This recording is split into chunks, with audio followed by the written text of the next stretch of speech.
Okay, good morning friends. Good morning, sir. Till yesterday, we discussed the word cost, which is the monetary value of all sacrifices to achieve an objective. From cost, we went to classification of cost, element-wise classification, material, labor and expenses. Then we subdivided each element of cost into two parts, direct and indirect. Direct cost is called prime cost. All indirect costs together are called overheads. Then we reclassified overheads broadly into three categories: factory overheads, administration overheads and selling and distribution overheads, broad three categories. Then using this classification of cost, we compiled a statement called cost sheets. So if you put all this data into a format, it becomes a cost sheet, which is another chapter again, which we are going to discuss in that chapter. Then we went ahead to the word costing. The simplest definition of costing, it is the process of ascertainment of cost. Cost calculate करने का तरीका is costing. But this way in which you ascertain the cost would be different for different industries. And we were making the list that for which type of industry, which method of costing will be applicable. We had discussed few methods yesterday, and remaining we have to discuss today, and we have to move further. So you will give me from your memory the name of these different methods. I will try to make a list again of methods of costing.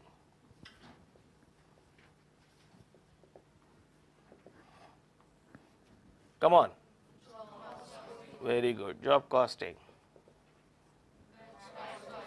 batch costing,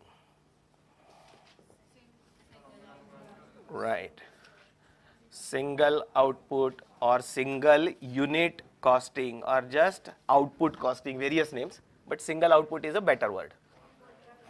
Contract costing, very nice, your memory is very good. Okay, process costing, joint product byproduct costing, एक रह गया है, रुको, नहीं contract आ गया, हाँ, service costing also known as operating costing, हाँ, process costing is also known as operation operating में फर्क करना, operation costing is process costing, operating costing is costing for service industry. Today we will be discussing it, and multiple costing. Out of which we discussed job costing in very much detail so that you understand all the methods. In any industry where goods are manufactured or services are provided as per the specific needs and requirement of customer, such industry is known as jobbing industry. Such industry is called as jobbing industry, and you have to maintain the record job wise, means for each job separately, because each job is different from another. Then we extend this concept to batch costing. Whichever industry we manufacture the goods in small lots or small batches. We took the example of pharmaceutical company, right? Please remember, one company manufactures variety of medicines, not one medicine, variety of medicine, but each medicine is manufactured in different batches, right? Breads, biscuits. So variety of them you manufacture, but you manufacture one batch of one variety, then another batch of another variety, then third batch of another variety, and again so on. So there we use batch costing. Here we maintain the record batch wise. This is the simplest method of costing, used in very few industries where you manufacture only one product, identical product throughout the year, no change in size, shape or color. So only one product when is manufactured throughout the year, then we use single output costing, which is the simplest method, where cost per unit can be calculated as total cost divided by total output. And I told you one thing, institute has never asked a question on this because there is nothing to ask, right? And therefore this chapter is also not separately projected as a separate chapter because there is nothing to write except one formula. Actually in our notes, in volume 2 notes, you will find these three I have clubbed: job, batch and single output costing, small one. So I have clubbed into one. And indirectly speaking, this methods of costing is your volume 2 notes, if you remember. First one was prime cost and overheads. First notes which I have given the name classroom notes. Second notes I have given the name methods of costing. Then yesterday in detail we discussed process costing. We took the example of sugar factory. In sugar factory, the sugar is manufactured in 4 stages, right? In simple words we took, not technical words. In 4 stages we did the production: crushing, boiling and cleaning, crystallization, and then packing, weighing and packing. So in 4 stages the sugar gets produced, and you have to maintain the record process wise, process 1 account, process 2 account, process 3 account, and so on, which naturally we will be studying in detail in the separate chapter called process costing. And a smaller part of process, sub part of a process is called operation also. Then linked to process costing is another topic called joint product byproduct costing, right?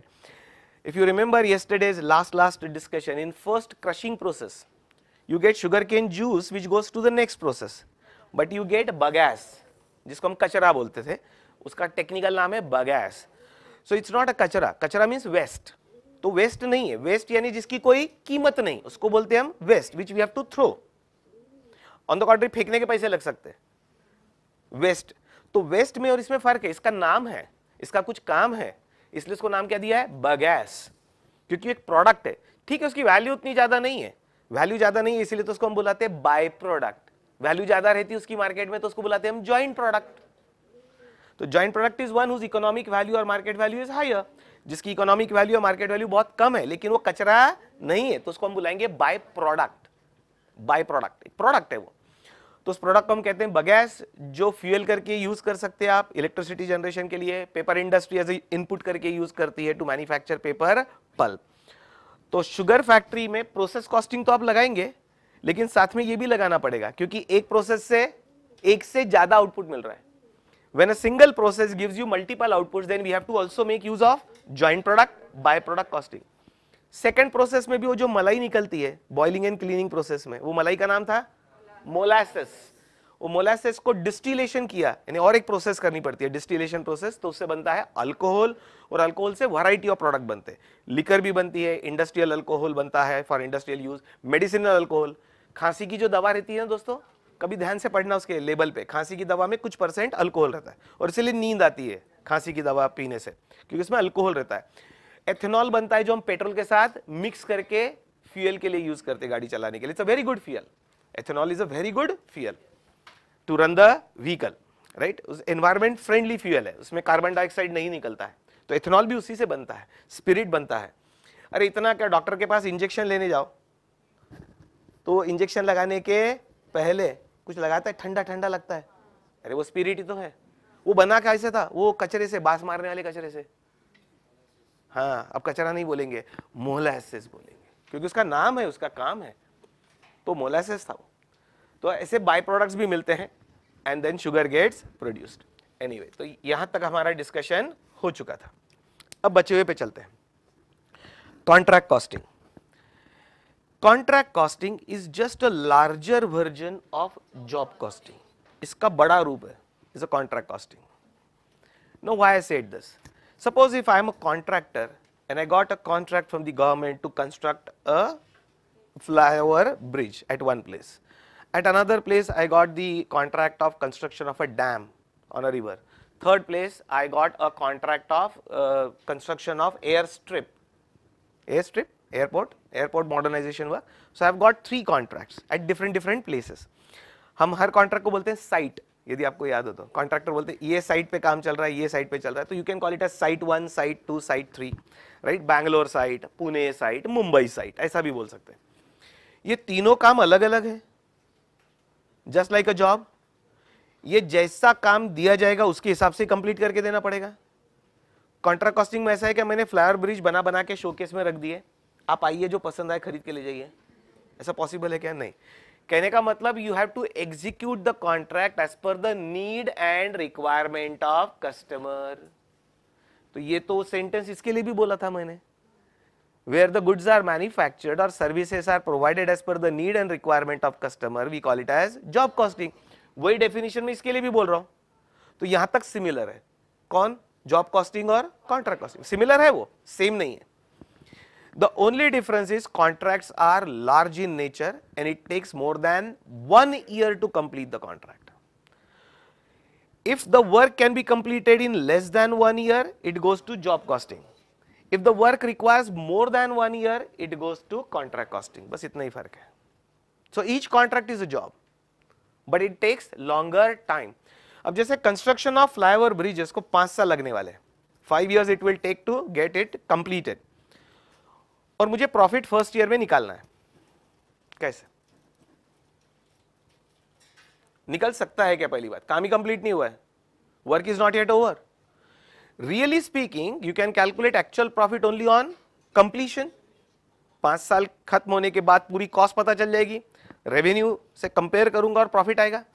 लेकिन आप 5 साल के लिए accounting को pending रखेंगे क्या? और मैं यदि कंपनी हूं, आपको पता होगा एक बड़ी कंपनी है इंडिया की, L&T, Larsen and Toubro, they call themselves as engineers of India. They undertake huge projects, right? उसको turnkey projects बोलते हैं, turnkey projects. यानी आप सब दे दो हमको, पैसे दे दो और लैंड दे दो, बाकी सब हम करके देंगे. You just turn the key, start and production will be on and everything we will execute. Entire work. Large contract, large dams they do construct. तो ये कंपनी को हर साल एनुअल रिपोर्ट पब्लिश करना पड़ेगा, प्रॉफिटेबिलिटी निकालनी पड़ेगी. तो काम यदि 5 साल चलने वाला है तो बीच बीच में प्रॉफिट कैसे निकालेंगे when contract is not complete? बराबर, पार्शियल कंप्लीशन के बेस पे निकालना पड़ेगा. एग्जैक्टली वही तो पढ़ना है. कहां? कॉन्ट्रैक्ट कॉस्टिंग में. तो जॉब कॉस्टिंग का लार्जर वर्जन, कॉन्ट्रैक्ट कॉस्टिंग में यही पढ़ना है कि इनकम्प्लीट कॉन्ट्रैक्ट पे कॉस्ट और प्रॉफिट कैसे कैलकुलेट करना. So for books of accounts we have to break it. We have to break it in parts. Year 1 का प्रॉफिट निकालते आना चाहिए अलग, Year 2 का, Year 3, Year 4 और Year 5, year wise profit calculate करते आना चाहिए. उसको प्रोपोर्शनेट कंप्लीशन मेथड बोलते हैं. वैसे हम पढ़ेंगे कॉन्ट्रैक्ट कॉस्टिंग में that whatever proportion of work is completed, on that basis you will calculate cost and profit on that contract and then you will take it in the books of accounts. So that we will study in contract costing. So contract costing is a variation of job costing, only longer duration is there and you have to ascertain the profit even if the work is not fully complete. इतना काफी है. पहला introduction है ना, पहली मुलाकात है, तो फिर बाद में सब एक एक चैप्टर है हमारे इस वॉल्यूम के. अब चलते हैं service costing, also known as operating costing. पुराना नाम ऑपरेटिंग कॉस्टिंग था. इंस्टीट्यूट ने उसको, इसी चीज को दूसरा और एक नाम दे दिया. मैंने बताया ना गणपति बाप्पा के बहुत सारे नाम है, बाप्पा एक ही है, कोई भी नाम से बुला लो जो आपको पसंद हो. तो older name, new name, service costing. This is the method of costing used for service industries. All service industries use the method of costing called operating costing or service costing.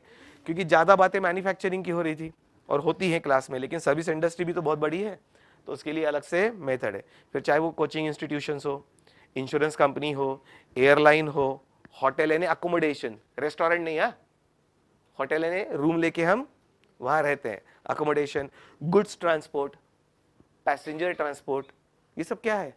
Services है, right? तो ये सभी services के लिए will be using service costing और operating costing. Now multiple costing. दोस्तों multiple costing नाम की कोई मेथड नहीं है. क्या बोला मैंने? नाम की कोई मेथड नहीं है. ऐसा आप ही बोल रहे हैं और ये लिस्ट में आप ही लिख रहे हैं. ये तो साला गड़बड़ है. हमको क्या कंफ्यूज करने के लिए बुलाया गया यहाँ? नहीं.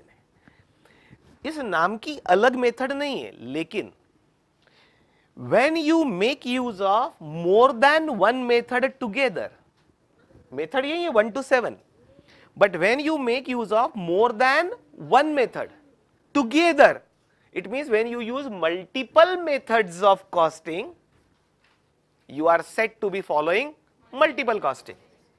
I hope the meaning is clear. मैं कोई फॉरेन इंग्लिश में तो बात नहीं कर रहा ना, यूएस यूके वाली ना, Indian English. When you make use of multiple methods of costing, multiple methods from 1 to 7, but not one, more than one method at a time. There are certain industries where you have to make use of multiple methods of costing together to ascertain the cost. Cost of a cost object, right? Cost object is whose cost we want to calculate, goods or services. उसकी cost निकालने के लिए एक से ज्यादा method को यदि use करना पड़ रहा है, then you will say that my organization is following multiple costing. Actually multiple costing वो नाम है, उनका बोलने का मतलब है we are using multiple methods of costing. ये करेक्ट तरीका है कि मैं एक से ज्यादा मेथड यूज करता हूं मेरे इंडस्ट्री में, मेरे कंपनी में, लेकिन ऐसा बोलने की जगह पीपल से वी फॉलो मल्टीपल कॉस्टिंग। तो आप सोचेंगे मल्टीपल कॉस्टिंग नाम की कोई अलग ही मेथड है, तो अलग मेथड नहीं है, इनका कॉम्बिनेशन है, कोई भी कैसे भी कॉम्बिनेशन जो जिस इंडस्ट्री को सूटेबल हो।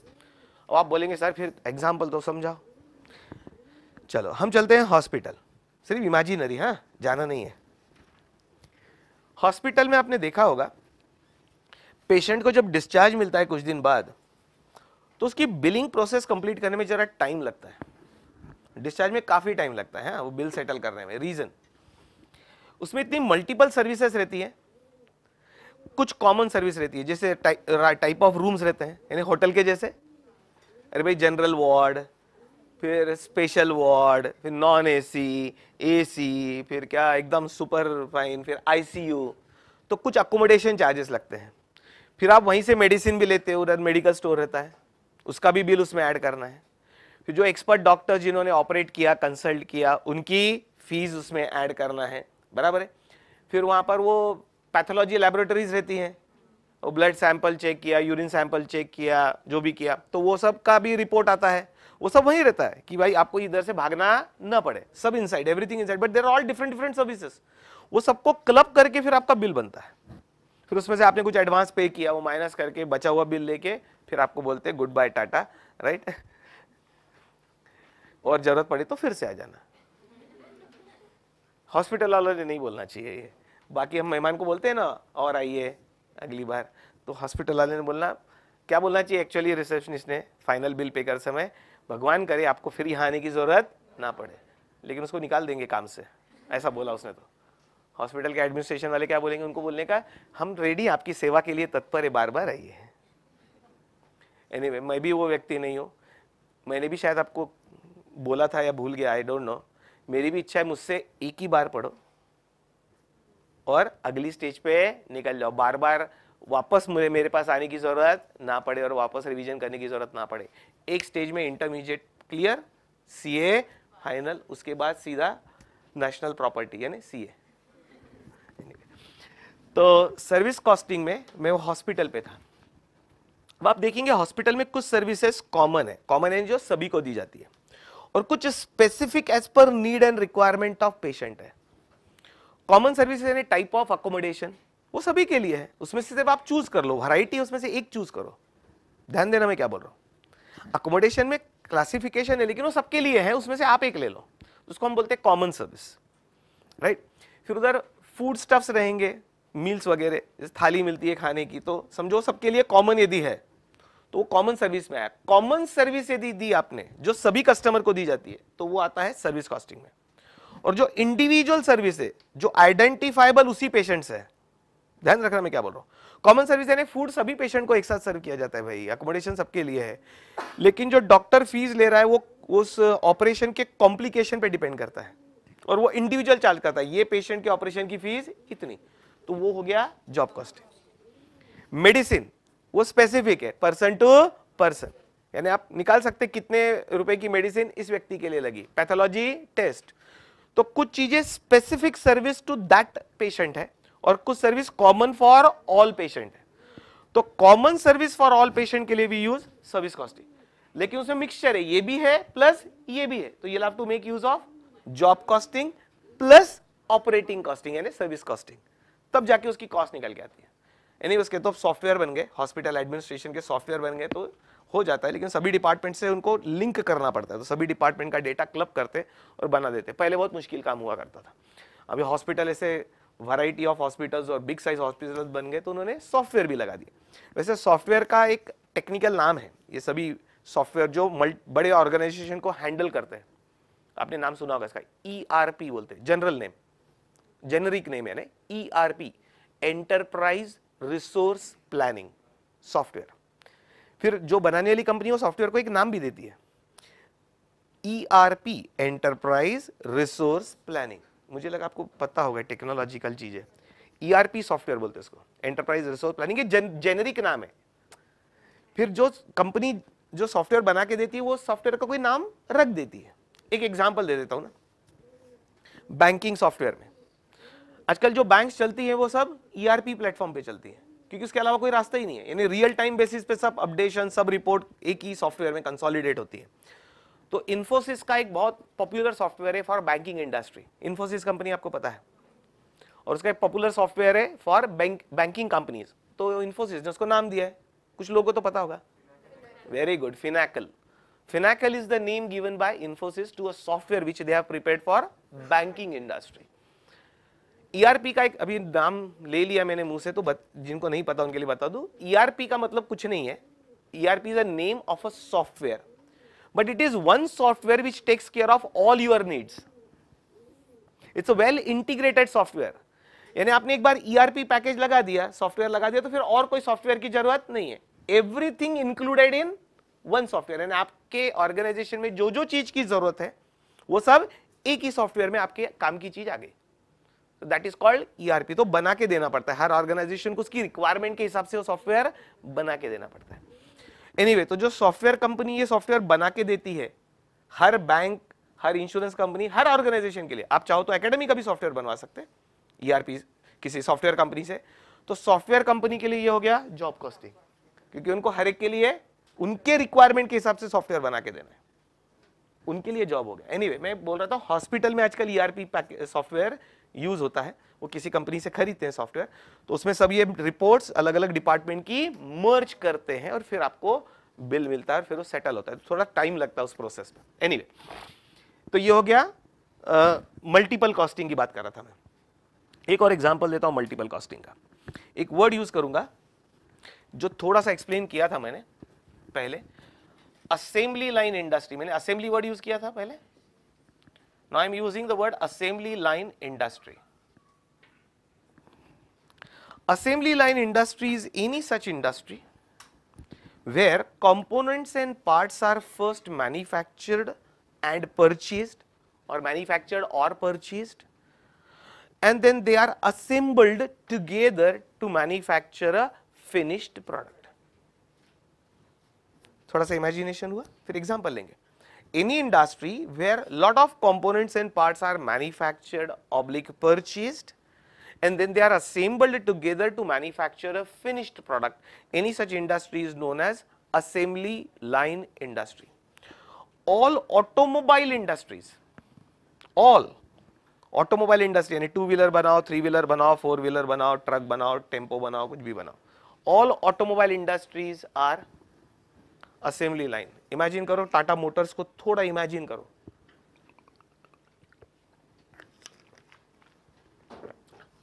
टाटा मोटर्स जो कार भी बनाती है, ट्रक्स बनाती है, बसेस बनाती है,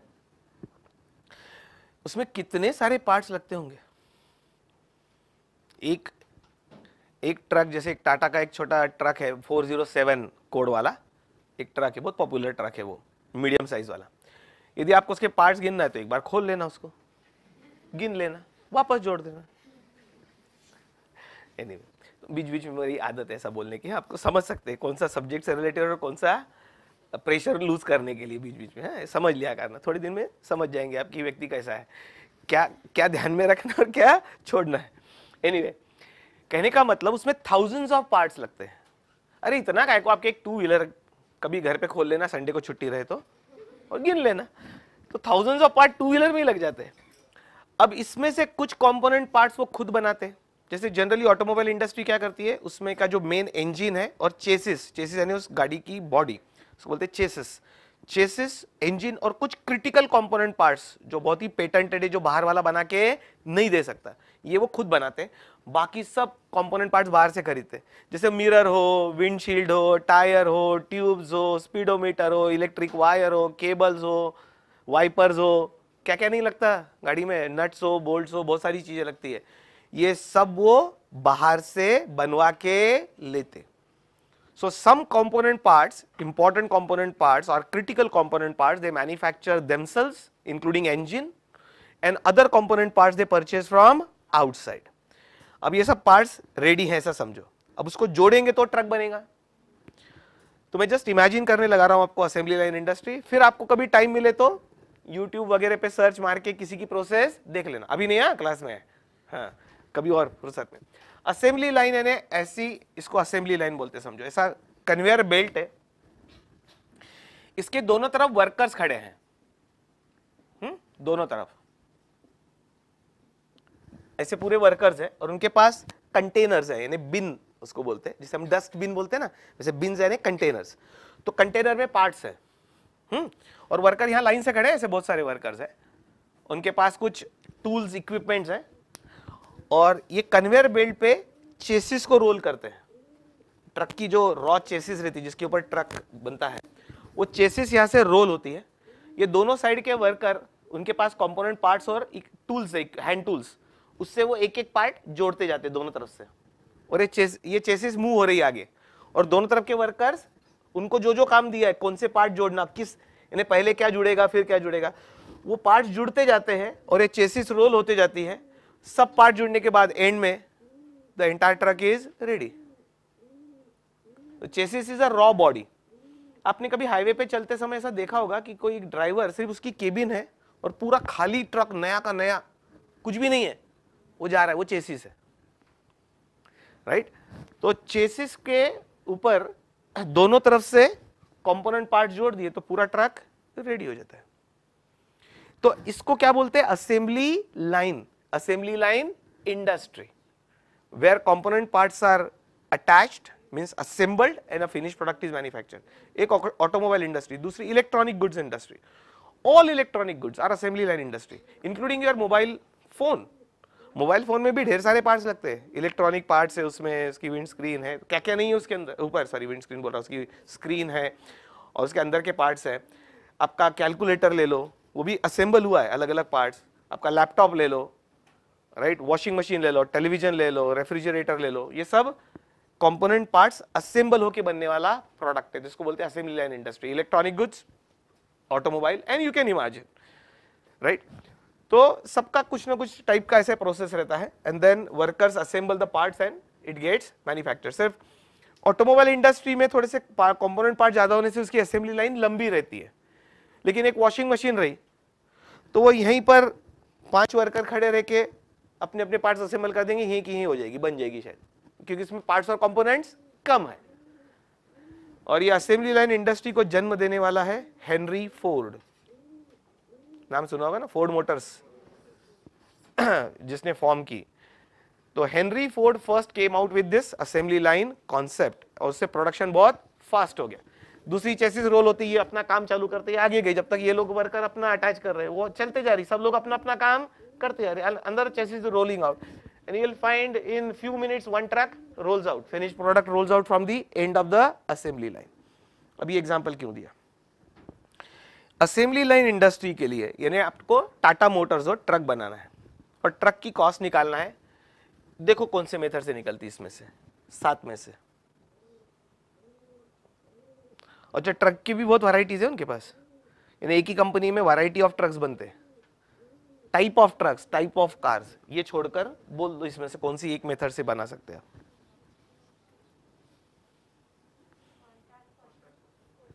contract costing, nano car 1 minute में एक बनती, 5 साल लगते हैं आपको लगता है उसको। प्रोसेस कॉस्टिंग में you manufacture only a single product throughout the year.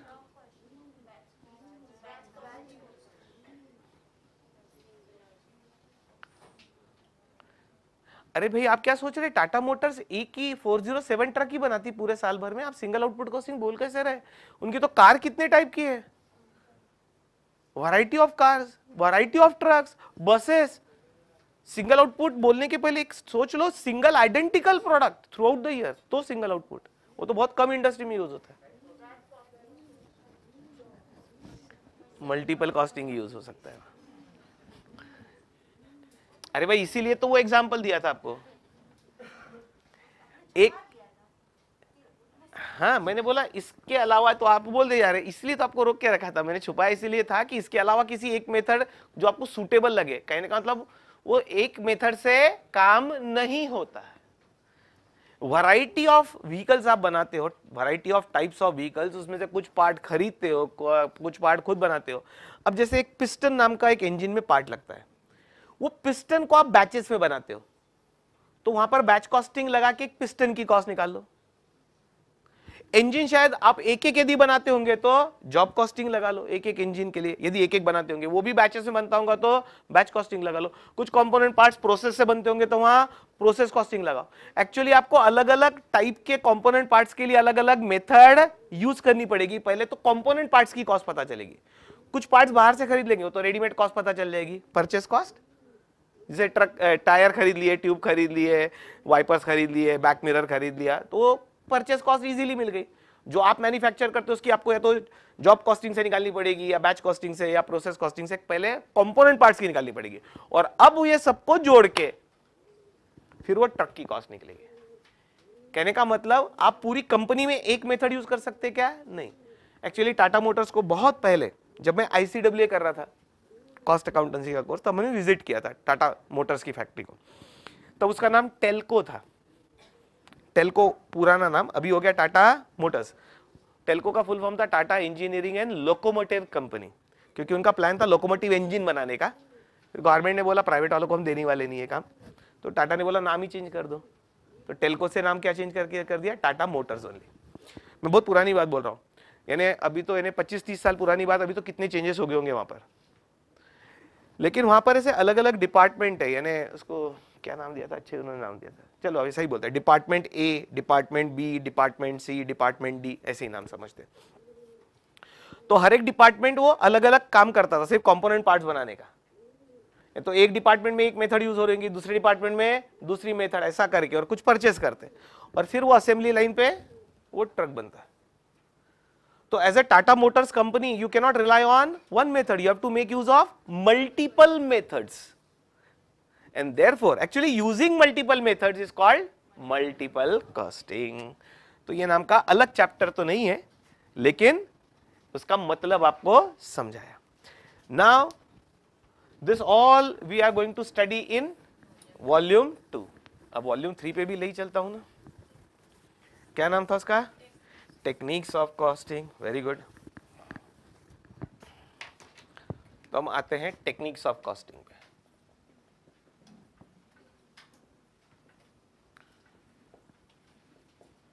That is volume 3, techniques of costing. In my opinion there are only 3 techniques of costing. फिर मैं इंस्टीट्यूट के ओपिनियन से भी ले चलूंगा कि इंस्टीट्यूट का और क्या क्या कहना है। तो पहले मेरा वाला डिस्कशन कर लेता हूं। Technically there are only 3 techniques of costing. One is standard costing, another is marginal costing, and third one is budgetary control. Budget and budgetary control भी बोल सकते हैं इसको। इनको पहले समझ लेते हैं। ये आपका वॉल्यूम 3 है, budget and budget, 3 prominent techniques of costing. और एक बात, कल मैंने एक बोलते बोलते एक वर्ड यूज किया था, मैनेजमेंट अकाउंटिंग। अरे 3 ब्रांचेस ऑफ अकाउंटिंग हुआ था ना, फाइनेंशियल अकाउंटिंग, कॉस्ट अकाउंटिंग और मैनेजमेंट अकाउंटिंग। तो फाइनेंशियल अकाउंटिंग तो आप पढ़ते हैं 11th स्टैंडर्ड से। ये जो है ना, this is cost accounting, this one. Methods of costing का दूसरा नाम cost accounting, where your objective is to ascertain cost, that's all, ascertain cost. सभी जगह कॉस्टिंग का मतलब ही क्या है, असर्टेनमेंट ऑफ कॉस्ट। तो ये है कॉस्ट अकाउंटिंग और ये है मैनेजमेंट अकाउंटिंग। इसमें objective is not ascertainment of cost, इसमें objective is to assist management in doing their work. तो ये मैनेजमेंट के काम की टेक्निक है, इसलिए इसको बुलाते हैं मैनेजमेंट अकाउंटिंग। यानी टेक्निक्स ऑफ कॉस्टिंग का दूसरा नाम मैनेजमेंट अकाउंटिंग, थर्ड ब्रांच। और आपके सिलेबस में दोनों इंक्लूड कर दिया, मैंने बताया नहीं क्या, न्यू सिलेबस में ये भी सीखना है और ये भी सीखना है, इसलिए उसको नाम क्या दिया, कॉस्ट एंड मैनेजमेंट अकाउंटिंग। समझ रहे क्या मेरी बात? ऐसा भी समझना इसको, this is cost accounting, this is management accounting. और इसको सीए फाइनल में और हायर लेवल पे पढ़ना है। ना What exactly is this? Again, these are 3 different chapters also which we are going to study in volume 3. Don't worry. पहली मुलाकात करते हैं. Standard costing is a technique used for cost control. It's a technique used for cost control. यानी क्या? Cost को control में रखना जरूरी है क्या? नहीं है? जरूरी है. आप में से बहुत सारे लोग बाहर से आए यहां पढ़ने, घर से पैसे आएंगे खर्चा करने के लिए. इस खर्चे पे आपने कंट्रोल नहीं रखा तो क्या होगा? खर्चा बढ़ेगा. और किसी महीने पैसे नहीं आएंगे, वहां से फोन आएगा, बैक टू पवेलियन, आ जाओ घर पे, तुम पढ़ने लायक नहीं हो, हम जितना कमाते नहीं उससे ज्यादा तो तुम एक महीने में खर्चा कर लेते. ऐसा हो सकता है. तो खर्चा जितना जरूरी है उतना करना है. खर्चे पे क्या करना है? कंट्रोल रखना है. तो कंट्रोल करेंगे तो ही कंट्रोल में रहेगा. आपने उसको छोड़ दिया तो खर्चा बढ़ेगा. अब ये जो मैं आपके इंडिविजुअल लेवल के लिए बोल रहा था, वो यदि कॉर्पोरेट लेवल पे करना हो, बड़ी कंपनी के लेवल पे जहां करोड़ों रुपए में खर्चा होता है, तो आपको नहीं लगता खर्चे पे कंट्रोल करने के लिए कुछ सिस्टम होनी चाहिए? और वहां तो एम्प्लॉइज से काम करा रहे आप. अरे वहां कोई मालिक बैठ के काम कर रहा है क्या? मालिक तो आप और मैं भी हो सकते हैं, शेयर होल्डर्स. क्यों नहीं? You can own a share of L&T, no? You can own a share of Tata Motors ना. तो share holder, equity share holder is a true owner. इतना तो पता ही है ना आपको बैकग्राउंड में. तो आप कंपनी में जा रहे हैं क्या देखने रोज खर्चा कैसे हो रहा है? तो वहां कौन काम कर रहा है? एम्प्लॉइज. भले वो मैनेजिंग डायरेक्टर हो, है तो एम्प्लॉय. और बाकी अब देखो, मैं बड़े कॉर्पोरेट एंटिटी की बात कर रहा हूं जहां पर काम एम्प्लॉइज से करवाना है, लेकिन वो जो खर्चा करने वाले वो उनके जेब से नहीं होने वाला है. सीधी सी तो बात है. काम जो वो करेंगे वो उनको एक तो सैलरी देंगे वो अलग, प्लस काम करते समय जो भी खर्चा लगेगा. जो किसी एक एम्प्लॉय को आपको पुणे टू बैंगलोर भेजना है काम पे, कुछ काम से पुणे टू बैंगलोर भेजना है, और एम्प्लॉय को चॉइस दी जाए, तेरे को जैसा जाना हो चले जा पुणे टू बैंगलोर, खर्चा कंपनी करेंगी, खर्चा कंपनी करेंगे, तू चले जा, जहां रहना है वहां रहे, खर्चा कंपनी करेंगे. और मैं एम्प्लॉय हूं और मेरे बॉस ने बोला जैसे जाना है जा, सब खर्चा कंपनी करेगी, तू एम्प्लॉय है, कंपनी के काम से जा रहा है, तो मैं तो नेचुरली एयरलाइन से जाऊंगा कि मेरे जेब से थोड़ी हो रहा है. और बिजनेस क्लास से जाऊंगा, इकोनॉमी क्लास से क्यों जाऊं? बिजनेस क्लास में जरा लेग स्पेस ज्यादा मिलता है, बड़ी सीट रहती है, बराबर है. और उतरते से बढ़िया एसी टैक्सी लूंगा क्या शेयर्ड टैक्सी लूंगा? काय के लिए शेयर टैक्सी? खर्चा किसका? एसी टैक्सी, बड़ी वाली लग्जरी कार. उसको बोलूंगा मर्सिडीज होंगी तो भेज देना.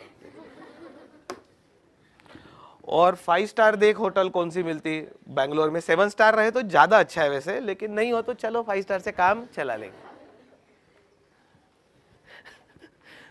ऐसे क्या गलत है? ये खर्चा किसके जेब से हो रहा है? अरे शेयर होल्डर, कंपनी है ने शेयर होल्डर, ओनर जो बैठे हैं दूर, वो खर्चा हो रहा है उधर. अब करो कैसे करते कंट्रोल?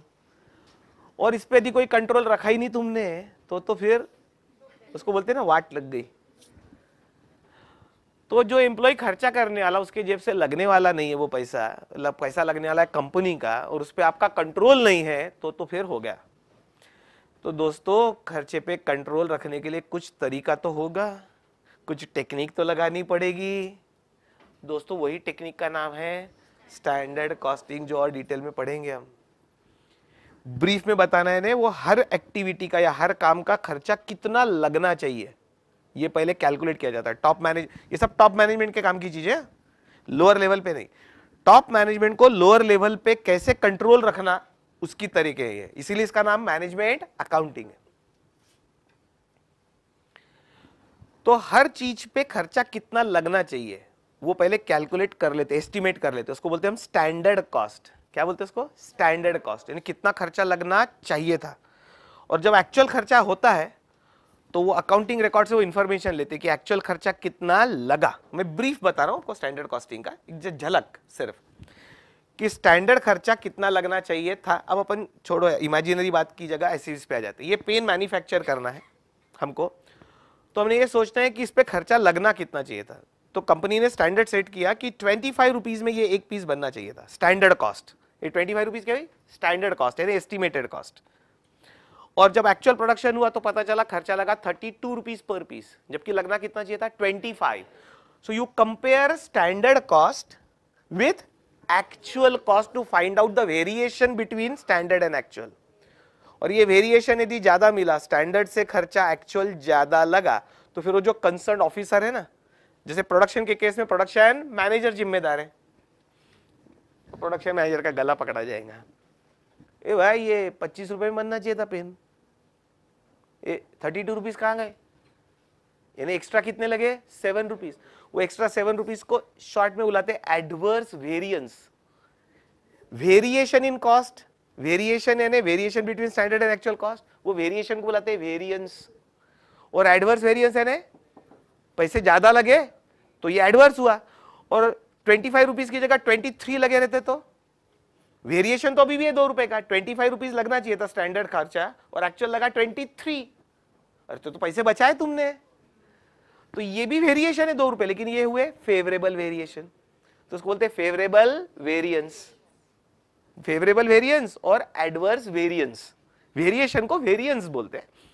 तो एडवर्स वेरिएंस और फेवरेबल वेरिएंस, तो फेवरेबल वेरिएंस रहा तो उसको शाबाशी दो कि तूने कॉस्ट सेव की, इसमें से तेरे को बोनस देंगे हम कुछ जो तूने बचाया कंपनी के लिए। और एडवर्स वेरिएशन रहा तो वार्निंग देंगे, और 2 बार एडवर्स, 3 बार एडवर्स, चौथी बार उसको घर। अरे ऐसा नहीं करेंगे तो कंपनी कैसे चलेंगी, टॉप मैनेजमेंट कंपनी चलाएंगी कैसे। और यही प्रॉब्लम, ये सब टेक्निक गवर्नमेंट ऑर्गेनाइजेशन में नहीं लगती, और इसीलिए वहां लफड़े हैं। कोई भी काम एफिशिएंसी से होता नहीं, वहां टाइम भी 10 गुना ज्यादा लगता है और पैसे भी लगते हैं। इसलिए आपने देखा होगा majority government companies and government organisations run in losses because there is no control.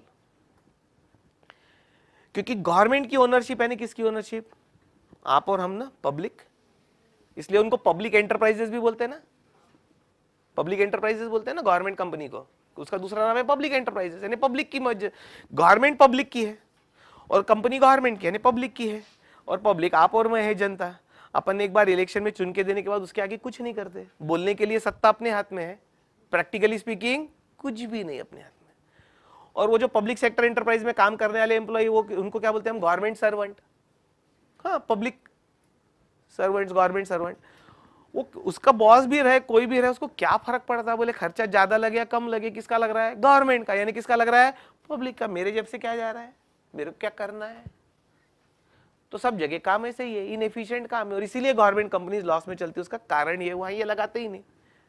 और प्राइवेट सेक्टर ऑर्गेनाइजेशन में फटाक, एक मौका देंगे गलती हुई तो दूसरा देंगे सुधरने का, उसके बाद नहीं देंगे। आपका मोबाइल बजने दो क्लास में, एक बार वार्निंग दूंगा, दूसरी बार बहुत स्ट्रिक्ट वार्निंग दूंगा, तीसरी बार गेट आउट। तो बोलेगा मेरा बाप कमिश्नर है, होगा, उससे पढ़ ले। क्या करेंगे, सबको डिस्टर्ब हो रहा है। तो एक बात बताइए आपको, नेचर है सबका। तो प्राइवेट ऑर्गेनाइजेशन में ऐसा है, इसलिए वो ऑर्गेनाइजेशन एफिशिएंटली और प्रॉफिटेबली चलती है। अब आपके ध्यान में आऊंगा स्टैंडर्ड कॉस्टिंग टेक्निक क्या है। It is used by top management to keep control over the cost. कि भाई हमने जो प्लान किया वैसे चलो, वेरिएशन हो सकता है लेकिन वो एक्सेप्टेबल, यानी स्टैंडर्ड से थोड़ा इधर उधर हो सकता है। Small variation is acceptable, but huge variation not acceptable, not acceptable. वो हम इसमें पढ़ेंगे। अब यहां ले चलता हूं थोड़ा सा बजट पे, फिर मार्जिनल पे लाता हूं। Budget and budgetary control. Budget is a tool for doing future planning. सबसे पहले गवर्नमेंट का हर साल बजट आता है ना, ये बजट जो साल चला गया उसके लिए आता है क्या? अरे ऐसे ही तो है ना? नहीं नहीं नहीं, बजट शायद आने वाले साल के लिए बनाया जाता है। So budget is a tool for doing planning, and planning is always done for future. You have to learn from the past and plan for the future based on past experience. So it's a planning tool. It's a tool for planning. Future planning naturally. दोस्तों budget के बारे में भी थोड़ी थोड़ी मुलाकात करते हैं। बिना बजट बनाए कोई भी ऑर्गेनाइजेशन चल ही नहीं सकता, ऐसा मेरा कहना है, चल ही नहीं सकता। जैसे फिर से मैं टाटा मोटर्स पे ले चलता आपको। आपको नहीं लगता उनको अगले साल का एक सेल्स बजट पहले बनाना पड़ेगा कि कितनी गाड़ियां बिक सकती हैं? एस्टीमेट, और कितनी बिकेंगी अलग बात है एक्चुअली, लेकिन बजट तो बनाएंगे क्योंकि सेल्स मैनेजर को टारगेट तो रहेगा कि भैया इतनी गाड़ियां बेचना है। फिर कितनी बिकेगी उसके हिसाब से शायद प्रोडक्शन करना पड़ेगा। अच्छा, प्रोडक्शन किए बगैर बिक जाएंगी क्या? तो आपको कुछ तो टारगेट देना पड़ेगा ना कि आपको इतनी गाड़ियां बेचना है, और इतनी बेचना है तो फिर इतनी मैन्युफैक्चर होनी चाहिए, और यदि इतनी गाड़ियां मैन्युफैक्चर होंगी तो उसके लिए कितने कंपोनेंट पार्ट्स या तो खरीदने पड़ेंगे या मैन्युफैक्चर करने पड़ेंगे, और इतना प्रोडक्शन करने के लिए कितने वर्कर लगेंगे, कितनी प्लांट एंड मशीनरी लगेगी, ये सबका कुछ एस्टिमेशन करना पड़ेगा कि ऐसे ही हो जाएगा काम अपने आप? इसको एस्टिमेशन करेंगे, प्लानिंग करेंगे क्या अपने आप ही हो जाता है सब काम? यानी परचेस मैनेजर को जो अच्छा लग रहा है खरीद रहा है, प्रोडक्शन मैनेजर को जो अच्छा लग रहा है बना रहा है, जब नहीं मर्जी है मेरे को आज नहीं घर पे रहना है, मेरे को नहीं बना रहा हूं, मेरा बर्थडे आज नहीं बनाता भाई, ऐसा है क्या? ऐसा कंपनी चलती है कैसे? यानी हर एक चीज का प्लानिंग नहीं होगा। ईयरली बजट बनेगा। Yearly budget is broken down to quarterly budget, quarterly targets है, बजट यानी target indirectly. Quarterly targets are broken down to monthly, और monthly are broken down to daily. My dear friends, daily production manager को target दिया जाता है, आज इतना production करना है, उसके बगैर प्लानिंग ही नहीं हो सकता। एक छोटा सा कार्यक्रम करना है, समझो शादी है किसी की, शादियों का सीजन चल रहा है, तो आपको केटरर को कुछ बोलना पड़ता है, कितने गेस्ट आएंगे, तो मन में उतने बोल देते क्या? क्या करते हैं हम? गेस्ट की लिस्ट बनती है, उसमें प्रोबेबिलिटी निकाली जाती है कि कितने % लोग आते हैं, कितने नहीं आते हैं, कितने एकदम कंफर्म गेस्ट है जिन्होंने कंफर्म कर दिया हम आने वाले हैं। कुछ तो अंदाज देंगे उसको, केटरर को, आप उसको अंदाज देंगे तो फिर उसके हिसाब से रॉ मटेरियल आएगा। ऐसा नहीं लगता आपको? अरे कितने इन्विटेशन कार्ड प्रिंट कराना है, यदि फिजिकली भेजना है तो कितने प्रिंट कराना है, सब चीज का बजट बनता है, सब चीज का प्लानिंग होता है। तो कॉर्पोरेट लेवल पे नहीं करना पड़ेगा? करना ही पड़ेगा दोस्तों। मेरा कहना है बजट बनाए सिवाय, यानी फ्यूचर प्लानिंग के सिवाय कुछ भी काम नहीं हो सकता ऑर्गेनाइजेशन में, और हुआ तो तरीके से नहीं होगा, तरीके से नहीं होगा, कोऑर्डिनेटेड मैनर में नहीं होगा। सबने एक दूसरे को सपोर्ट करना है। रॉ मटेरियल खरीदने वाले ने, परचेस मैनेजर ने बराबर रॉ मटेरियल खरीदना है जिससे प्रोडक्शन हो, यानी प्रोडक्शन वाले को कितनी जरूरत है रॉ मटेरियल की, उतना खरीद के देने की जिम्मेदारी परचेस मैनेजर की। प्रोडक्शन मैनेजर ने उतने फिनिश गुड्स बना के देना है जो सेल्स मैनेजर को बेचना है। ये सब एक दूसरे पर डिपेंडेंट नहीं है, तो डिपेंडेंट है तो इसका कुछ प्लान ऑफ एक्शन तो बनाओ, फ्यूचर प्लान ऑफ एक्शन। वो फ्यूचर प्लान ऑफ एक्शन को ही तो बजट है दोस्तों। अरे आपने भी जब 12th स्टैंडर्ड में कदम रखा तो कुछ तो सोचा लाइफ के बारे में, करियर के बारे में, कुछ प्लान ऑफ एक्शन सोचा, तभी इंटरमीडिएट तक पहुंच गए, कैसे ही पहुंच गए। तो that plan of action, future plan of action, यानी time table, how we will move in future, what we will produce, what we will sell, at what price we will manufacture, at what price we will sell, how much profit we expect to earn in future is a budget. जो government of India भी बनाती है, पैसे कितने मिलेंगे, revenue कितना collect होगा future में, कहां से होगा, और हम उसको खर्चा कैसे करेंगे, ये फाइनेंस मिनिस्टर बजट में प्रेजेंट करता है पार्लियामेंट में कि ऐसा पैसा आएगा गवर्नमेंट के पास और ऐसे जाएगा। ये पूरे फ्यूचर का प्लानिंग है, एक साल का, वो प्लानिंग को तो बजट बोलते हैं। तो ये बजट सबको बनाना पड़ता है। लेकिन आपको लगता है ये बजट वो जो वर्कर जो काम कर रहा है फैक्ट्री में उसके काम का है, ये उसके काम का है, उसकी कैपेसिटी में है कि वो पूरे कंपनी का बजट बना ले सोच के? यानी ये टॉप मैनेजमेंट का काम है। टॉप मैनेजमेंट को पूरे ऑर्गेनाइजेशन के गोल सेट करने पड़ते हैं और पूरे ऑर्गेनाइजेशन का एक प्लान बनाना पड़ता है, फ्यूचर प्लान, और फिर उस प्लान पे बाकी लोगों को चलना पड़ता है। ये सब मैं बार बार रिपीट क्यों कर रहा हूं? ये सभी टेक्निक्स टॉप मैनेजमेंट के काम की है। ये टॉप मैनेजमेंट, ये उससे नीचे मिडिल लेवल मैनेजमेंट, और एक्चुअल काम करने वाले और लोअर लेवल वाले वर्कर्स, जो जिनको एक्चुअल, उनको सिर्फ इंस्ट्रक्शन सुनना है। सुपरवाइजर ने बोला ऐसा कर, उसने कर देना, उसको दिमाग नहीं लगाना है, उसको काम करके देना है। ये प्लानिंग वाले लोग हैं टॉप मैनेजमेंट, इसलिए तो उसका नाम मैनेजमेंट अकाउंटिंग है ना दोस्तों, मैनेजमेंट के काम की चीज है। तो ये होगा आपका बजट एंड बजटरी कंट्रोल, जो हम और डिटेल में बाद में पढ़ेंगे। और सबसे important technique, marginal costing, it is used for decision making. Business में जो भी डिसीजन लेने पड़ते हैं मैंने एक एग्जाम्पल दिया था यदि आपको याद हो तो, मेक और बाय, मेक और बाय, टायर का दिया था ना, टायर में खुद बनाओ क्या खरीदूं, ये भी एक डिसीजन है। अरे एक डिसीजन तो अभी भी आप में से कुछ लोगों का लेना बाकी है।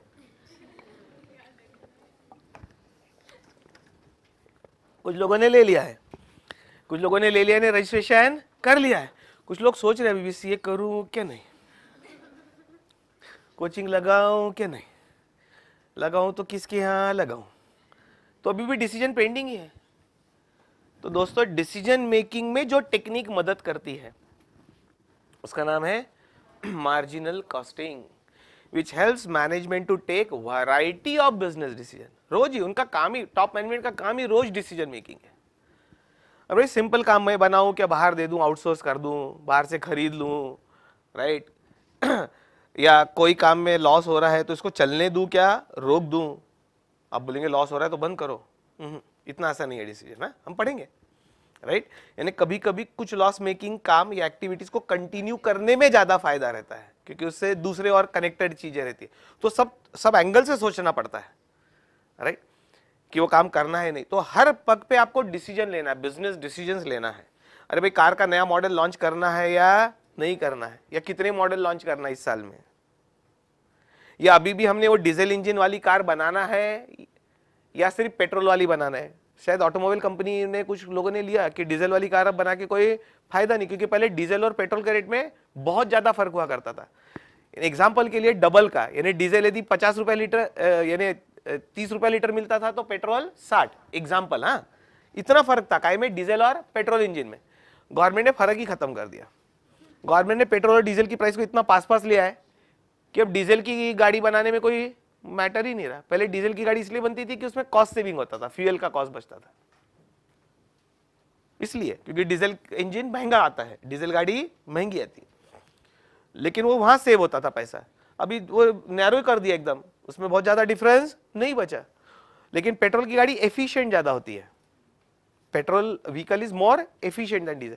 तो बहुत सारी ऑटोमोबाइल कंपनी को ये निर्णय लेना पड़ रहा है कि डीजल गाड़ी बना के कोई फायदा ही नहीं, और तो और अभी इलेक्ट्रिक व्हीकल का जमाना आ रहा है, right. Our transport minister is promoting electricity vehicles, EVs बोलते हैं ना हम, इलेक्ट्रिक व्हीकल्स, तो future is for electric vehicles. तो बहुत सारी बड़ी कंपनी को यह भी सोचना पड़ेगा कि शायद ये पेट्रोल इंजन वाली भी गाड़ी बंद करनी पड़ेगी, उसको इंटरनल कंबशन इंजन बोलते हैं, उसका जो टेक्नोलॉजी उसको इंटरनल कंबशन इंजन। एनीवे मुझे नहीं कहीं तो भी सुना तो बोल दिया, चिपका दिया आपको, राइट, लेकिन वो करेक्ट नाम है इंटरनल कंबशन इंजन। इंजन वाली गाड़ी, वो इलेक्ट्रिक व्हीकल में वो इंजन ही नहीं है कि उसने कोई फ्यूल लेके और वो इंजन को घुमाना ही नहीं है, वो इलेक्ट्रिक पे पावर पे चलती है, उसमें बैटरी का खर्चा मेन है। तो बहुत सारी कंपनी सोच रही should we shift to electric vehicles, should we close down this. ये क्या है, डिसीजन है, and if you want to do it how.